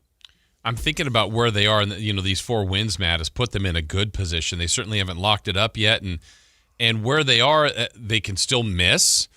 They could be the 1 seed if everything goes right. I think if it doesn't quite get there and win the division, they'd probably want to be 5 so they could get that Tampa Carolina winner. But they can finish all sorts of different spots here. And this week being the week where they have the Colts on Monday night, but Thursday night, Rams and Seahawks play. So they'll have a good idea of what's gone on ahead of them from the weekend, and certainly that Thursday matchup that I guess they would be rooting for Seattle in that one. Is that your thought? Yeah, I think that they would be rooting for Seattle in that one because they still get to play Seattle in that finale. And I think that if the 49ers were to win out and that scenario happens, they would be the number 1 seed, which would be, stunning and poetic and everything because, as we all know, the Super Bowl is at Levi's Stadium. They would never have to leave, get on a plane. They'd never have to practice at some other facility, which was a huge issue in their last Super Bowl. Massive issue for this team. So, I mean, it would be almost written in the stars. No Patrick Mahomes to deal with, right? The nemesis in a Super Bowl game. My gosh, it would be the stars aligning for the 49ers if that were to happen. Well, you mentioned no Patrick Mahomes, and of course we all agree injuries should be outlawed, but it is part of the game. No Patrick Mahomes in the Super Bowl. No Micah Parsons in the playoffs, almost certainly, and it sounds like we don't know yet, but it could also be no Devontae Adams. Yesterday was a huge day on injuries and really influential injuries in the NFL, and kind of amazing the Niners weren't involved in that really much. As now we get to see the depth of the other teams, and I'm pretty sure, maybe not all, Matt, but almost all of the teams in the NFL, there's no way they're going to deal with injuries the way the Niners have positively. No, I mean, even coming out of the bye, the 49ers had a couple. Yeah. Before they got onto the field. I mean, he had Christian McCaffrey dealing with an illness and a back issue late in the week. He turned out to be fine, and I think he played his full slate of snaps. But then the oddball one was Jordan Elliott. I mean, that happened in the locker room before the game. Just arriving and kind of stretching out and, getting the uniform on. And, that I don't know how bad that is, but, you hear knee and out for the game and you think, okay, this could potentially be bad. He's getting an MRI today. Ricky Pearsall will get an MRI today. Spencer Burford, something that no one's talking about, may have suffered a high ankle sprain late in the game. Connor Colby, the rookie who didn't play all that well early in the season, is back at left guard. And I felt like that guard position was starting to become a real strength for this team. Dominic Pooney at right guard, really playing well. Like, he's playing at a Pro Bowl level right now. And is over the injury that was sort of holding him back early in the season. And I thought Burford's been playing well. But now we're back to Connor Colby. It might be Nick Zakel. They'll have some choices at left guard there, but it disrupts what they've been building over the last few weeks. And that could kind of sneakily end up being a pretty big injury. Matt, I'm curious in your years of covering this team, and I'm going to go back the last couple years when they've been, really good in a Super Bowl threat, the champion kind of threat, where they knew they were good, they were confident, they had played like a 1 seed or flirted with that in those years.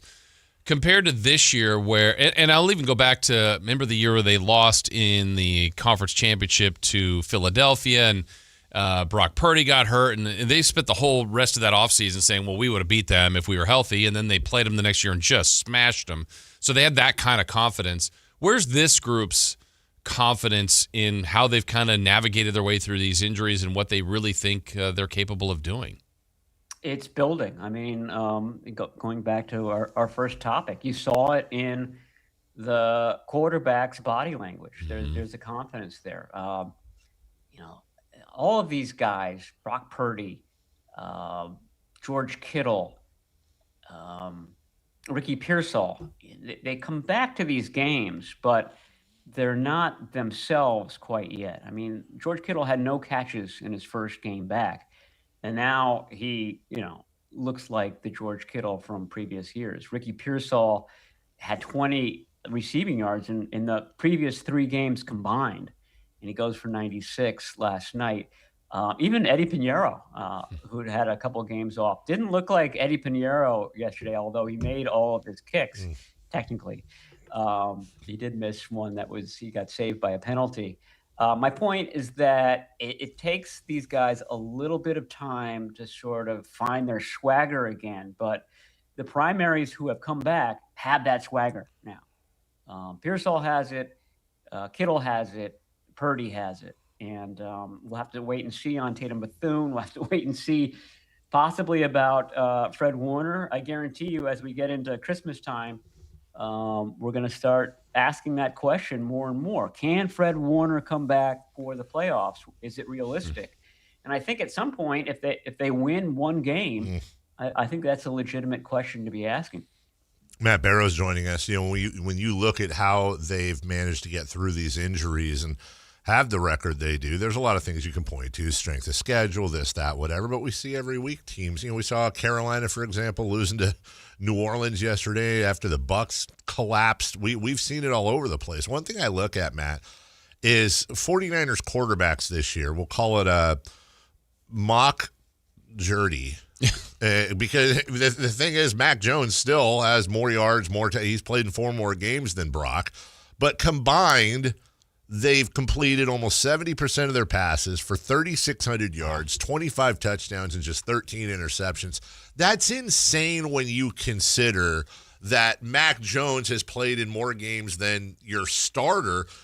How much of that, if you're dividing up the pie, is the individual talent of the quarterbacks, but also how much is it that quarterback room, the coaches, the scheme? Who gets the lion's share of the credit for that, in your opinion? I mean, I think it's the scheme, and if you're giving credit to the scheme, you're giving credit to Kyle Shanahan. I mean, look at it this way: Mac Jones's favorite target by a wide margin was Christian McCaffrey. They really relied on McCaffrey in that, the first half of the season. McCaffrey only caught one pass yesterday for 14 yards. That's a season low in both categories. And that's not, it's not a critique. It's just that Brock Purdy was throwing the ball around to Ricky Pearsall and to George Kittle and to Juwan Jennings, all of whom were not available for big stretches of the beginning of the season. So not only has it been different quarterbacks, it's been absolutely different targets and weaponry and things like that. And yet this team has consistently moved the ball. It's consistently, they're scoring better now than they did at the beginning of the season. But, it's been impressive. And I don't think that this is going to win Kyle Shanahan the Coach of the Year award. I think it's probably going to go to the guy in New England or maybe the guy in Indianapolis. Yeah. I mean, this has been an inspired move by the Colts, but to me, this is far and away, Kyle Shanahan's best season just because of the headwinds he's had to deal with and, the consistency that the team's had. Consistency with inconsistent parts. That just kind of screams coaching and system. Matt, we kind of already covered where this team could finish from first to, I guess, out, but maybe 5th, 6th, 7th in those wild card spots. But I've seen them play the Rams twice. They're going to get a second crack at Seattle. They still have Chicago as a 10-win team. They played the two top candidates of the NFC South in Tampa and Carolina. So as we kind of look at their projected playoff landscape, is the NFC seem attainable for them? I mean, I think if they're playing right, I don't know that there's a team they can't defeat. What do you think of it if they possibly get there? How much damage they could do? They can beat any of these teams. I mean, I would want to, if I'm the 49ers, I would want to go to Tampa, or now that Micah Parsons is out for the season, Green Bay.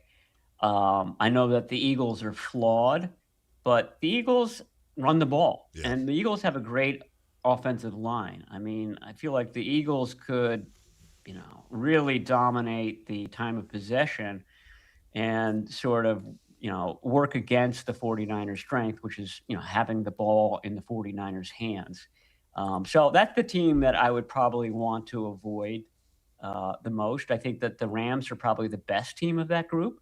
But Rams 49ers, I mean, those are, you never know who's going to win those games. They're division rivals. They know each other better than they know any other team in the league. You kind of throw the regular season records out when those two teams face each other. The Seahawks are a little bit different because they're such a different team now than they were under Pete Carroll. But so those are the two. I mean, I don't know whether the Panthers are out of it now after their loss to the Saints. I don't know if the Cowboys can still possibly win the NFC East. But yeah, if they could, I mean, going to Carolina or going to Dallas would be up there too as far as favorable matchups. Matt Barrows with us. I know you guys already kind of broached this, but help me out because I'm stupid. Do the 49ers control their own destiny for the 1 seed? And here's how I'm working it. They need some help, I think. So if they beat the Bears, who are currently 10-4 right now, that's a wrap. Assuming they win out, they beat the Seahawks, they'd be 2-0, but possibly tied with the Seahawks, even if the Seahawks won out. So that would be a wrap. And then there's one other team with a better record than the Niners, and that's the Rams, who they don't play anymore. But just assuming, again, that's an assumption. They would need basically the Rams to lose a game, right? But even then, I'm looking at the tie-breaking. Head-to-head, that'd be 1-1. Win-loss within the division. Currently, the Rams are 3-1. The Niners are 4-1. and 1, and then it goes to best won-loss tied percentage in common games. Well, that second one would be the one. If the Rams lost to Seattle this week. Gotcha. So that's what has if to that's happen. the loss, yeah. So that happens, then they effectively do control their own destiny. All right, that being said, I was going to ask you about Brandon Aiyuk anyway. We saw Kyle Shanahan talk a little bit about that. Hey, I haven't really talked to him in a month. It's not on my mind. We'd love to have BA out there, but that's certainly not in the cards this year. Are they just being nice, Matt? Do you think that relationship is done? I do. It's not quite as dramatic as last year's with Devondre Campbell. Remember when he quit midway through a game? Yeah. Oh, right. But this reserve left team list that he's on now. That's 4 guys that quit the team. I mean, there's no way around that, and that's what the 49ers are saying by putting him on that list. He's a guy that hasn't shown up for work over the last month. So it's very, very, very hard to see that relationship continuing. Kyle Shanahan was asked exactly that. I mean, does this mean that he's not going to be part of this team in 2026? And Kyle Shanahan's main answer was, well, that hasn't been decided yet. But, the way that he was answering those questions, you had to. There was extra stuff in all of his answers, and the extra things in that answer was that we're not thinking about him. Yeah. We're playing with the guys who are on the team right now. So I haven't even thought about that because I haven't thought about Brandon Aiyuk in more than a month. That's not we're going to get rid of Brandon Aiyuk per se, but it's pretty close. You think he plays again? I mean, because that's kind of a pretty nasty mark on a person that's talented, but you kind of quit on a team that I guess it just takes one to be interested, Matt. But what do you think about his just future in the NFL? Yeah, I think he plays again. Okay. I think I've seen worse things. Yeah, that's true. He just sort of faded out. It wasn't like burning bridges. It wasn't like a tirade. It was just sort of a fadeaway. And as we saw, last summer, there are teams out there that that value him, that like him. I mean, he wanted to join the Washington Commanders because of his relationship with their quarterback, dating from ASU. I still think that's what he has in his mind. That I should have probably done that when I had the chance to in August of 2024. And I just wonder whether that's where his mind is focused. Okay, I just want to be done with the 49ers and get to where I'm destined to be, which is, reuniting with my ASU guy in Washington. When we started the show, Jason, I was talking about how I got to start getting my Christmas shopping out of the way. Yeah. And I was just thinking during the break, in this day and age of video games and short attention spans and all that stuff, we were talking about the weather and how it's nice to curl up with a book. Right. And I just came across this book. It's called Muddy the Water. Oh, yeah. It's on Amazon. It's by someone named Matt and Jessica. Okay. Doing quite well, it looks like. And right now, you can get the paperback for $20. You can get the Kindle for $9.99. And if you have Audible, it's a free audiobook, but don't do that. Buy the book. Don't be cheap. And you can get that by Saturday, December 20th. For free delivery if you're an Amazon Prime member. What a deal. Apropos of nothing, Matt, we appreciate you coming on. Sorry, Matt, we were just talking Christmas shopping. No effect on you whatsoever. Everyone needs Christmas stocking stuffers.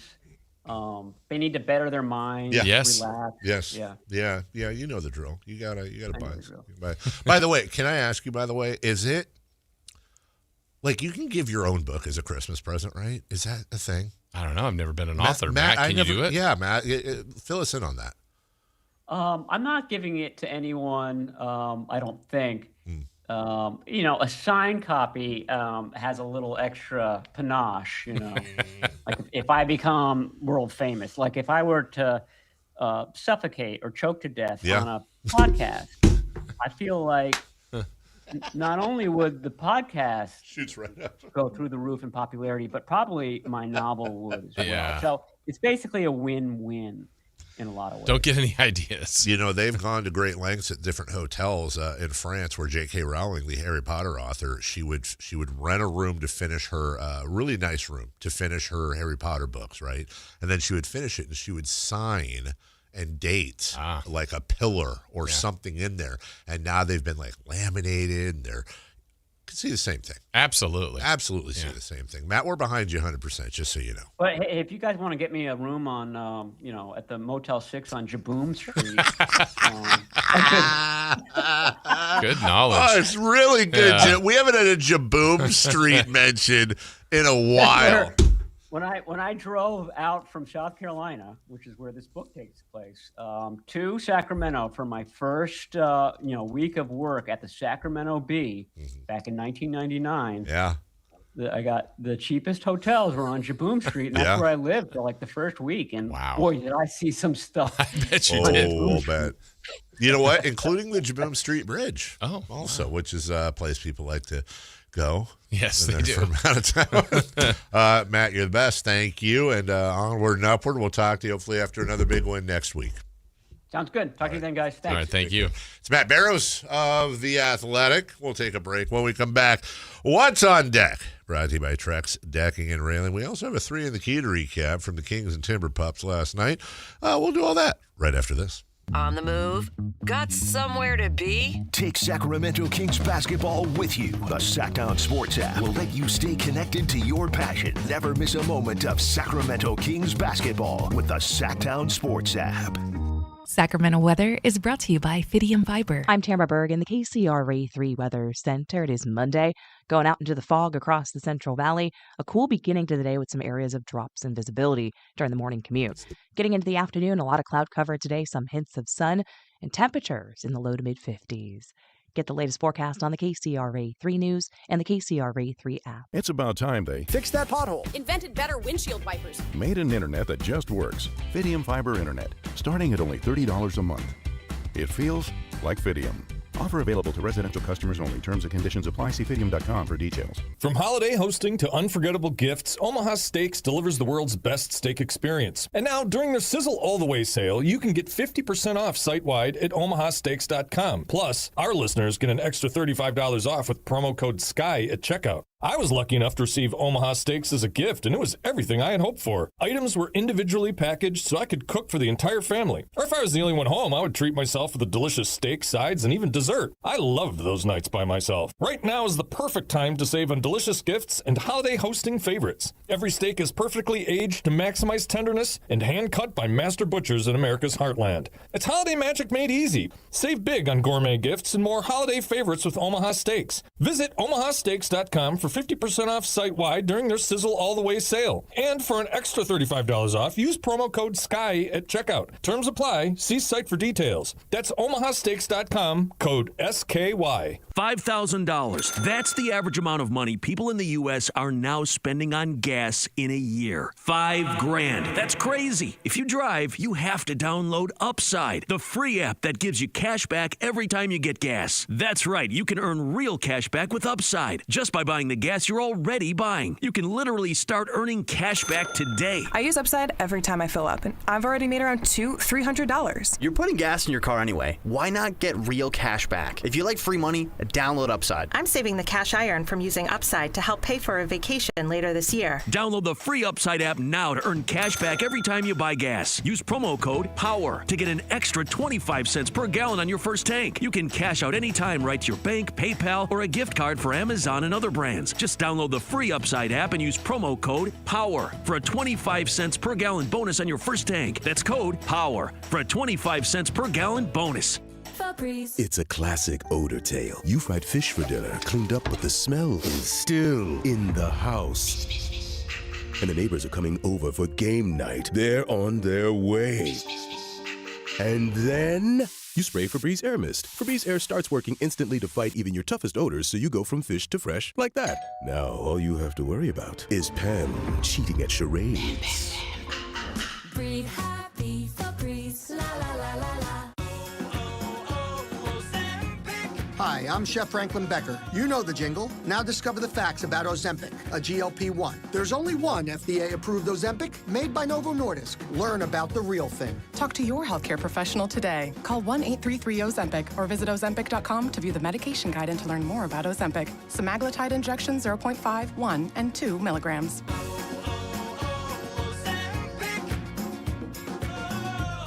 Year-end pricing's in effect. Every vehicle's priced to sell before the new year during Happy Honda Days. At Folsom Lake Honda, your one-stop Honda shop. Get behind the wheel of your new Accord or Civic today. Own or lease during Happy Honda Days at FolsomLakeHonda.com. As a family-owned and operated dealership since 2009, customer service is our #1 priority. Our customers love doing business with us, and you will too. Folsom Lake Honda is your one-stop Honda shop. Folsom Lake Honda. Visit us at FolsomLakeHonda.com. Your one-stop Honda shop.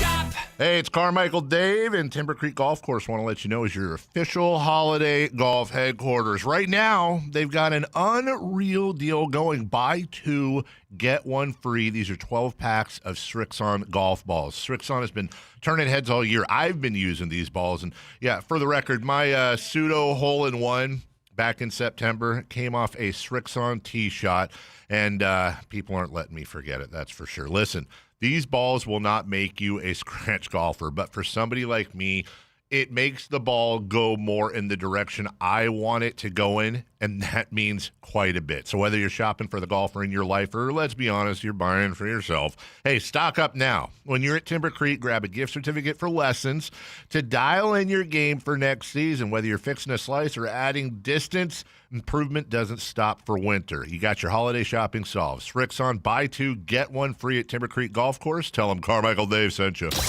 Ladies and gentlemen, This is going to be fun. It's time for What's on Deck. Brought to you by Trex Decking and Railing.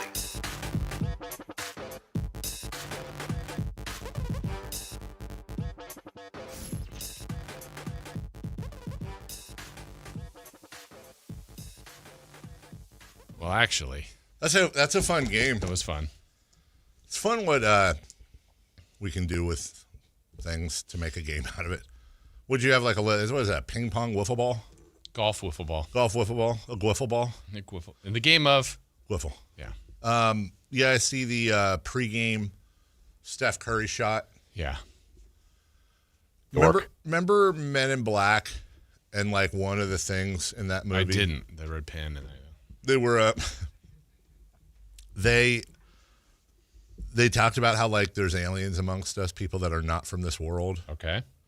And there's signals you can see, but those were all like physical, like visual signals, like how they look or what.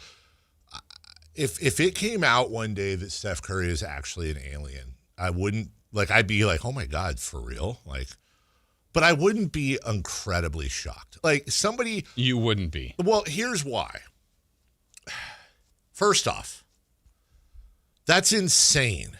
And if you don't know what we're talking about, he was in the tunnel opposite of the basket. So like the basket all the way down at the other side, he's standing in the tunnel and he hucks it with his right hand, his arm just hucks it full court, right? Makes the basket. Number one, not the first time he's done this, okay? Number two, there's a really good angle, Jason, that somebody got from behind. And what really stuck out to me from this angle is the right curve English he puts on the shot. It actually curves a little bit, you can see, from left to right. Did it play it? And it's going? Yeah. And there you go. Third, somebody had a really good point. I don't know if this is true or not, but it does sound probably pretty close to accurate. What do you think? Maybe 5% of the world's population could throw a ball that far. I'm not talking about making the basket. Right. I'm talking about on the fly, not roll it. On the fly, could throw a ball from the tunnel and have it land either at or past where the basket is. Yeah, because he doesn't do it as a traditional, like you would assume, like a quarterback, a football throw. Like right. He just, like you said, huck. Yeah. He's he sidearmed it almost. It's just, it's in. And then he makes it. And then he made it. And he's done this before in pregame a few times.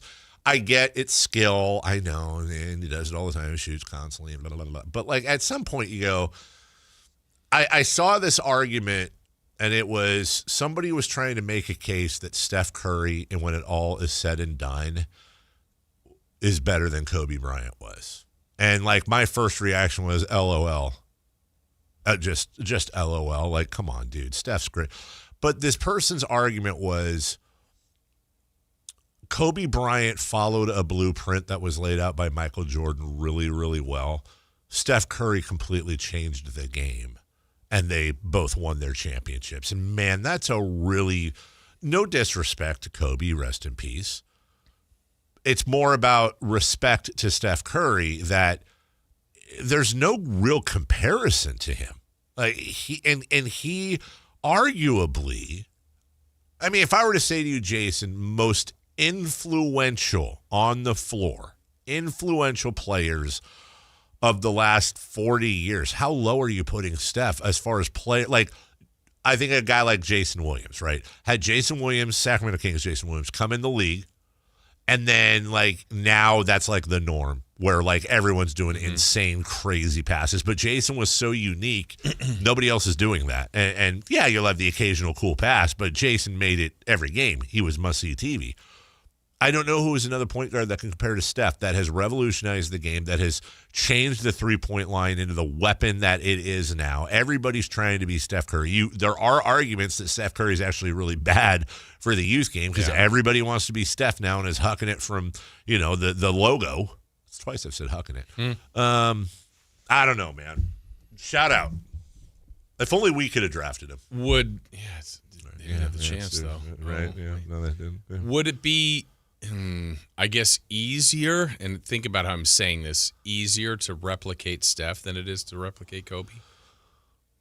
And by saying easier, you know what I mean. Of course. No, I know what you're saying.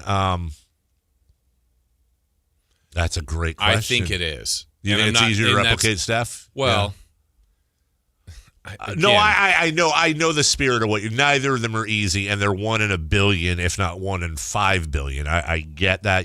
For example, I think obviously you and I are about the farthest away that you could be from either one. Yes. But I think shot upon shot upon shot upon shot, we have a better chance of being closer. Now, closer, not close. My 7th grade year, dude, I was pretty close to Steph. I'll admit that, but you were the Steph Curry of Carmichael. Yes. Carmichael Curry easily. But also it's like, on the other hand, because you're right, like Kobe, and by the way, we're totally discounting Kobe Bryant's defense. I'm not trying to say that I'm not into the Steph's better than Kobe Bryant argument. I can't get my head around that because we're forgetting defense. But to your point about which is more... let's take away the easy to duplicate and just go with duplicatable. Mm-hmm. I feel like there have been more players similar to Michael Jordan and Kobe Bryant. And by similar, I mean similar. If they're 10s or if Kobe's a 9.8 and Jordan's a 10, let's say, they're 7s. I look at a guy like Tracy McGrady. Mm-hmm. Who's like Steph? And don't you dare say James Harden. But Trae Young. I mean, they're not. No, the same. No. You're right. Nope, that's fair. That's fair. I think more that's people. Fair. I think he's bigger, but like LaMelo Ball. Like there's just more people that are. I don't know.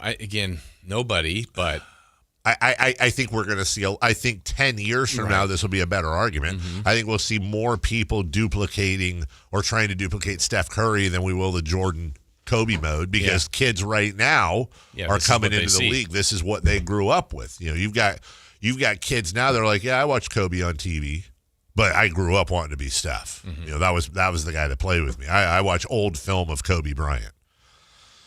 Either way, man. Let's see in the chat. Wilt, Michael, Magic, Steph are in a league of their own when it comes to changing the game. Wilt wasn't even the best player in his generation. Kobe or Kareem? Huh? Kareem? Russell. Westbrook. Was Bill Russell better than Wilt? I mean, he beat him all the time. Yeah, and I think, as somebody said in here, if Kobe Bryant and Steph Curry played one-on-one, I think Kobe would win 9 out of 10 times probably, but I mean, Steph would just shoot at half court the entire time. Well, yeah, what the hell is he going to do? What's he going to do, dunk on Kobe? Dolphins Steelers tonight. Kobe. Jalen Warren has been put on the there's some injury notes on him for you fantasy football players. You're going to want to watch that. Mavs at Jazz. Go Jazz? Okay. Probably go Jazz. I think the Mavs will end up better than the Jazz. Rockets at Nuggets, whatever. That'll be a great matchup, actually, and neither of them are going to be in the lottery. Grizz at Clips. Go Clippers. Let's go. I love L.A. We love it. Let's go. Clippers. Big Clipper hive right here. Steve Ballmer. Yay. James Harden. That's my guy. That is your guy. We'll take a break. When we come back, crosstalk with Alan Stiles, celebrity birthdays, and more as we keep that energy rolling till 10 a.m. I will say this. I hope my friends at American Energy don't get mad at me, but the winner of the Man of the Weekend award goes to Carmichael Dave. Why? Because Carmichael Dave got online. Carmichael Dave started, I'm speaking about myself in the third person. You're damn right I am. Had a clogged toilet downstairs for 3 days. Tried Drano, didn't work. Went online and you put some dish soap in there.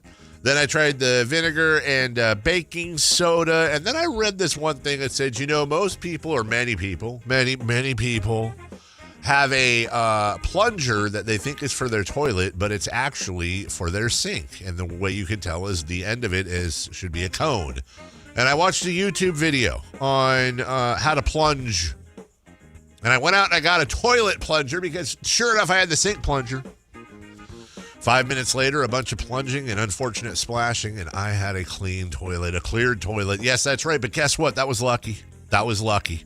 American Energy Heating and Air is now American Energy Home Pros, and if you don't want to go through all that crap, literally, or you're just not having luck with your plumbing, your sewer, or any other clogs you have in your house, give them a call. 10% off all plumbing right now. By the way, winter is coming. It's already cold. Make sure American Energy has your ducts cleared and make sure that everything is running smoothly and safely. 916-520-9990. That's 916-520-9990 or AmericanEnergyAir.com. American Energy, making the uncomfortable comfortable. Crosstalk with Alan Stiles coming up next. The Sacramento Kings play here. He's got the triple. Sacramento takes the lead. Get your Kings fix all season long right here on your home of the Sacramento Kings, Sactown Sports and SactownSports.com. Hey, it's Carmichael Dave. I got to tell you, I am so excited to get this decking project started with Trex Decking and Railings. From the first time I stepped foot in the showroom last week, I was so impressed. So many color options. Heat-resistant composite deck. What does that mean? That means I don't have to do any maintenance on it whatsoever. They even have a deck designer, so you can go online and see what your dream deck will look like on your house. Just visit Trex, that's TREX.com to get it started. Tell them Carmichael Dave sent you. Hi, this is Greg Papa. Disasters hit every day. If your home, business, or building has suffered from any disaster, SunPoint Public Adjusters can help. SunPoint prepares, presents, and negotiates your claim with the insurance company, working only for you, making sure you get everything you're entitled to and letting your focus be on what's most important,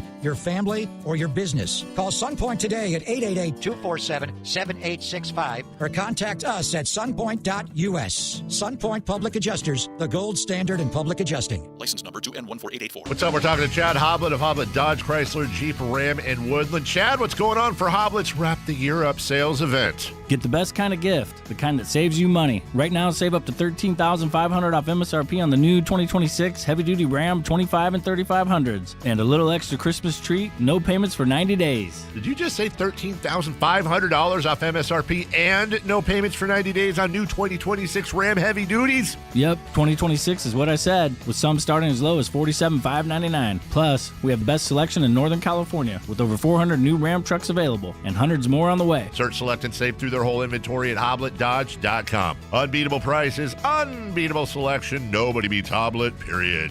$14,500 total net savings on select new 2026 Ram 2500 Laramie after $3,500 factory rebates and $10,000 dealer discounts. Rebates include $2,000 holiday select inventory, $500 on the job upfit, must show eligible upfit. $47,599 starting price on Ram 2500 tradesman. VIN number 190143. 5 is net savings. See dealer for details. Guys, if you're worn down, putting on weight, dealing with low T symptoms, or ED, something's off.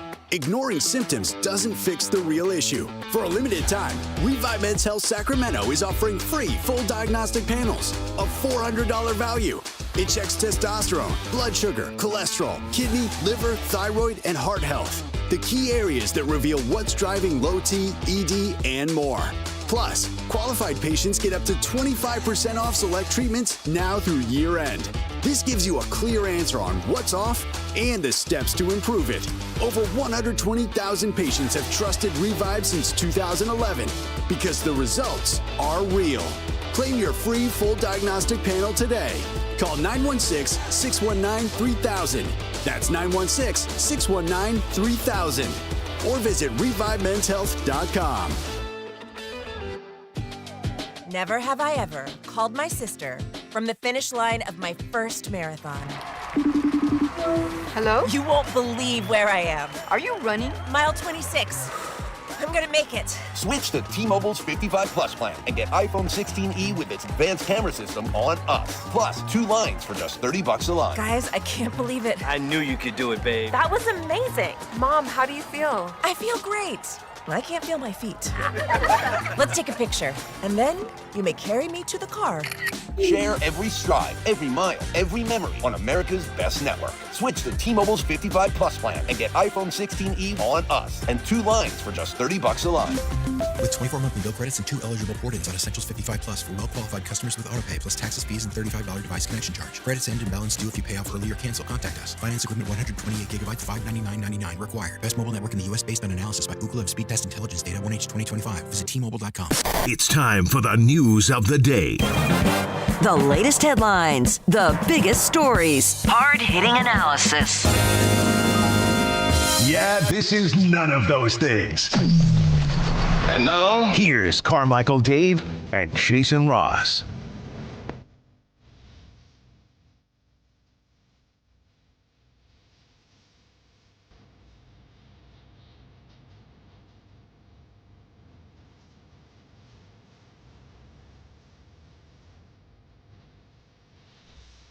Welcome back.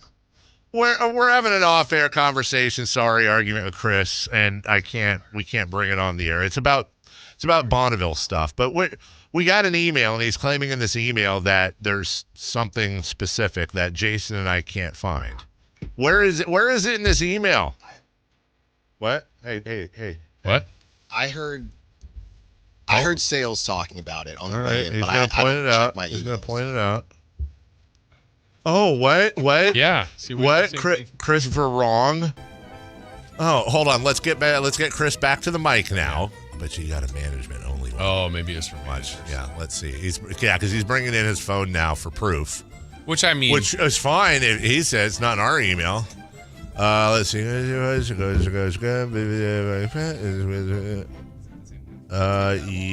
I think. Yeah, notice how it starts. Hi, Bonneville managers. Oh, that's a giveaway. Wait, does that mean I don't get one? You're a manager. Yeah, you're a suit, dog. You're a man now, dog. By the way, can I just say, that's the 3rd week in a row, and he got it out on Monday. Chris has been horribly wrong about something. I wasn't wrong. You were. It's not it. You said, how do you know? And you said it's in the email. Yeah. It is in the email. And then you had us look at our email. Yeah, ours. No, it's very not. Dave of you, huh? Chris? And like and all of us, yes, we had it in our email. All right. Great radio, by the way. A lot of people asking. Shut up, Alan. Yeah, a lot of people asking how. Are you guys feuding from the weekend?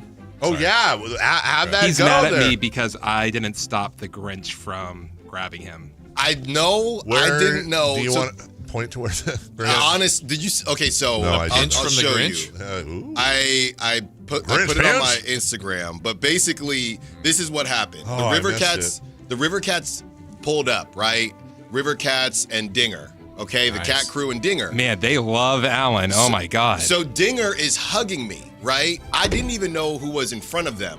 So I'm doing my thing. I'm like, hey, Chris, let me do the River Cats read. So I'm doing the River Cats read. That's how you said it? I got this. I said, Chris, let me do the River Cats read. Oh, you said that? I'm doing it. What, Chris, can you quote what Alan said just for the show? Hey, just to let you know, I'm doing the River Cats read. Wow. So that was after I also snapped at Chris because he was calling me because I was running late and I was trying to park. I ended up all the way by, what was the grocery store? Grocery outlet. I was all the way by grocery good outlet. deals there. And Chris is calling. No, but it's a 10-minute walk. Yeah. And Chris texts me, and I'm driving, so of course I don't respond. Then he calls me. I said, Chris, I'm parking. He's like, okay, geez. So that's how and it it's started. not like I want to know where Alan is. It's Then- like, hey, can you call Alan? Hey, can you text Alan? Yeah. Then we get there, and only one of the mics was too low. So Chris and I are sharing a mic, so we basically kissed. Was it too low for you as well? Yes. Yes. Okay. So that all happens. River Cats come up, all right, and Dinger is hugging me, and we're having a good time. And hey, I work with the River Cats too. Then all of a sudden, I look after about 3 minutes, and Dinger is walking in the parade, and this guy is touching my face. I mean, he's doing a lot. All this stuff. I look up, and Dinger is back on the parade route, and this random Grinch, and that's me realizing you're not Dinger. No, That's the look on my face. I'm like, oh, I don't know you. It's also the Grinch. Like, It was- that's a little scary. Yeah. So that was Christmas. That was the big Find the green face. That was the big thing. Yeah, And here is the video. And this is me. I'm reading. Nauseous. And again, I'm thinking, like, this guy's really having a good time. Like, way too handsy. and I'm thinking that's Dinger. Like, I know Dinger. Right. Dinger's messing around. Then I look up, not Dinger. Right. No, not at all. Yeah. Also, a real sentence that Alan told me on Saturday. Yeah. Dinger texts me that he's going to be there. Yeah. Hold on, everybody. Can you lower the music, please? Hold on. I'm sorry. Hi, sweetheart. Your father's paying your tuition, doing his job. What is important? I was just going to say hi. I don't know. I got 4 hours of sleep last night. I'm delirious. I forgot that you are working.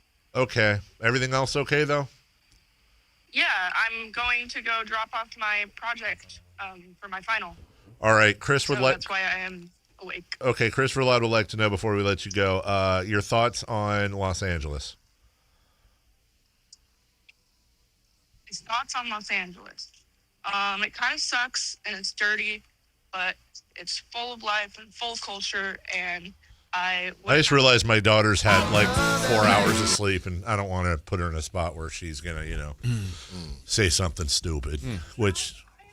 I mean, I'm kind of like you in that way where Okay. I can get like no sleep and then I can answer something. All right. Well, let's calm down. I love you, and I'll call you after the show in about 5 minutes. Okay. Love you too. Bye. Bye. Sorry, guys. Anyways.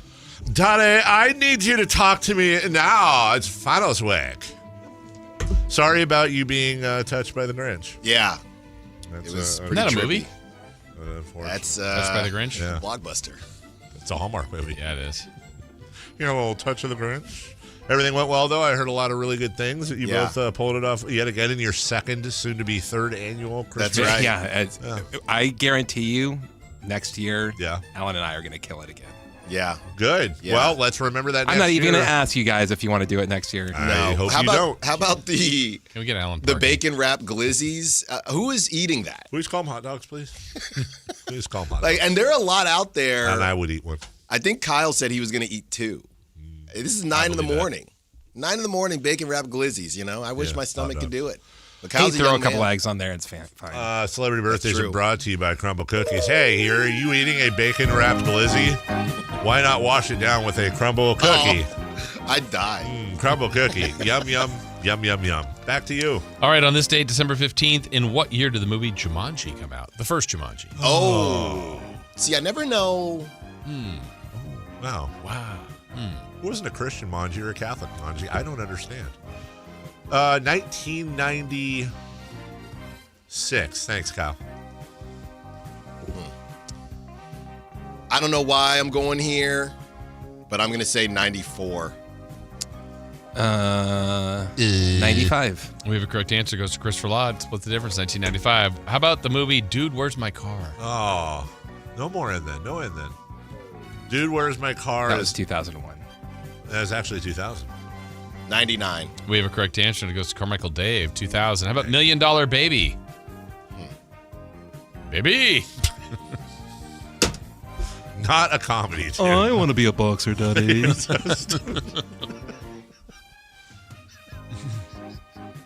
Can you move that stool for me, Daddy? Can I say I watched them when I've watched that movie? That was a tough watch, dude. I did not expect that.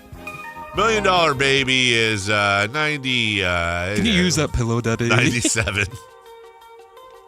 Oh, right. 01? Where the hell is Hillary Swank, by the way? 2004. Oh, we have a correct answer. Goes to Christopher Ladd, 2004. Okay. Happy birthday to the one-time highest prospect out there, Joey Bart. Oh, man. J-Bar. Someone's got to get this. Joey Bart is now 27. Can you believe he's that old? I think he's older. You're locked on Giants. You better know. Or are you unlocked? Is he 30 already? No, he's not. He can't be. I'm going to say 29. 28. We have a correct answer. Goes to Alan Stiles. Thank Happy God. birthday, Art Howe. How? How? He is 79. No, there's two guys on the Rays, Brandon Lau and 81. Brandon Lowe. Yeah. But they're both 81, but they're confused. 79. pronounced differently. All right. What are we and, doing? yeah. Who was it? Art Howe. Oh. Art Howe. What'd you say? 79. He said 81. 80. We have a correct answer. Goes to Carmichael Dave, 79. And Lawrence Funderburk, former King. Ohio State's 53. Lawrence Funderburk? Yeah, he's 52. 50. Chris is close as 55. All right. It is trade season officially. Have the Kings already made their first 3 trades of the year while we were doing celebrity birthdays? Alan will have that answer in the first 3 words he says to open his show next. He's got 45 points. Never miss a moment of Sacramento Kings basketball with Sactown Sports and the Sactown Sports app. This is the story of the one. As a safety manager at a manufacturing plant, he does everything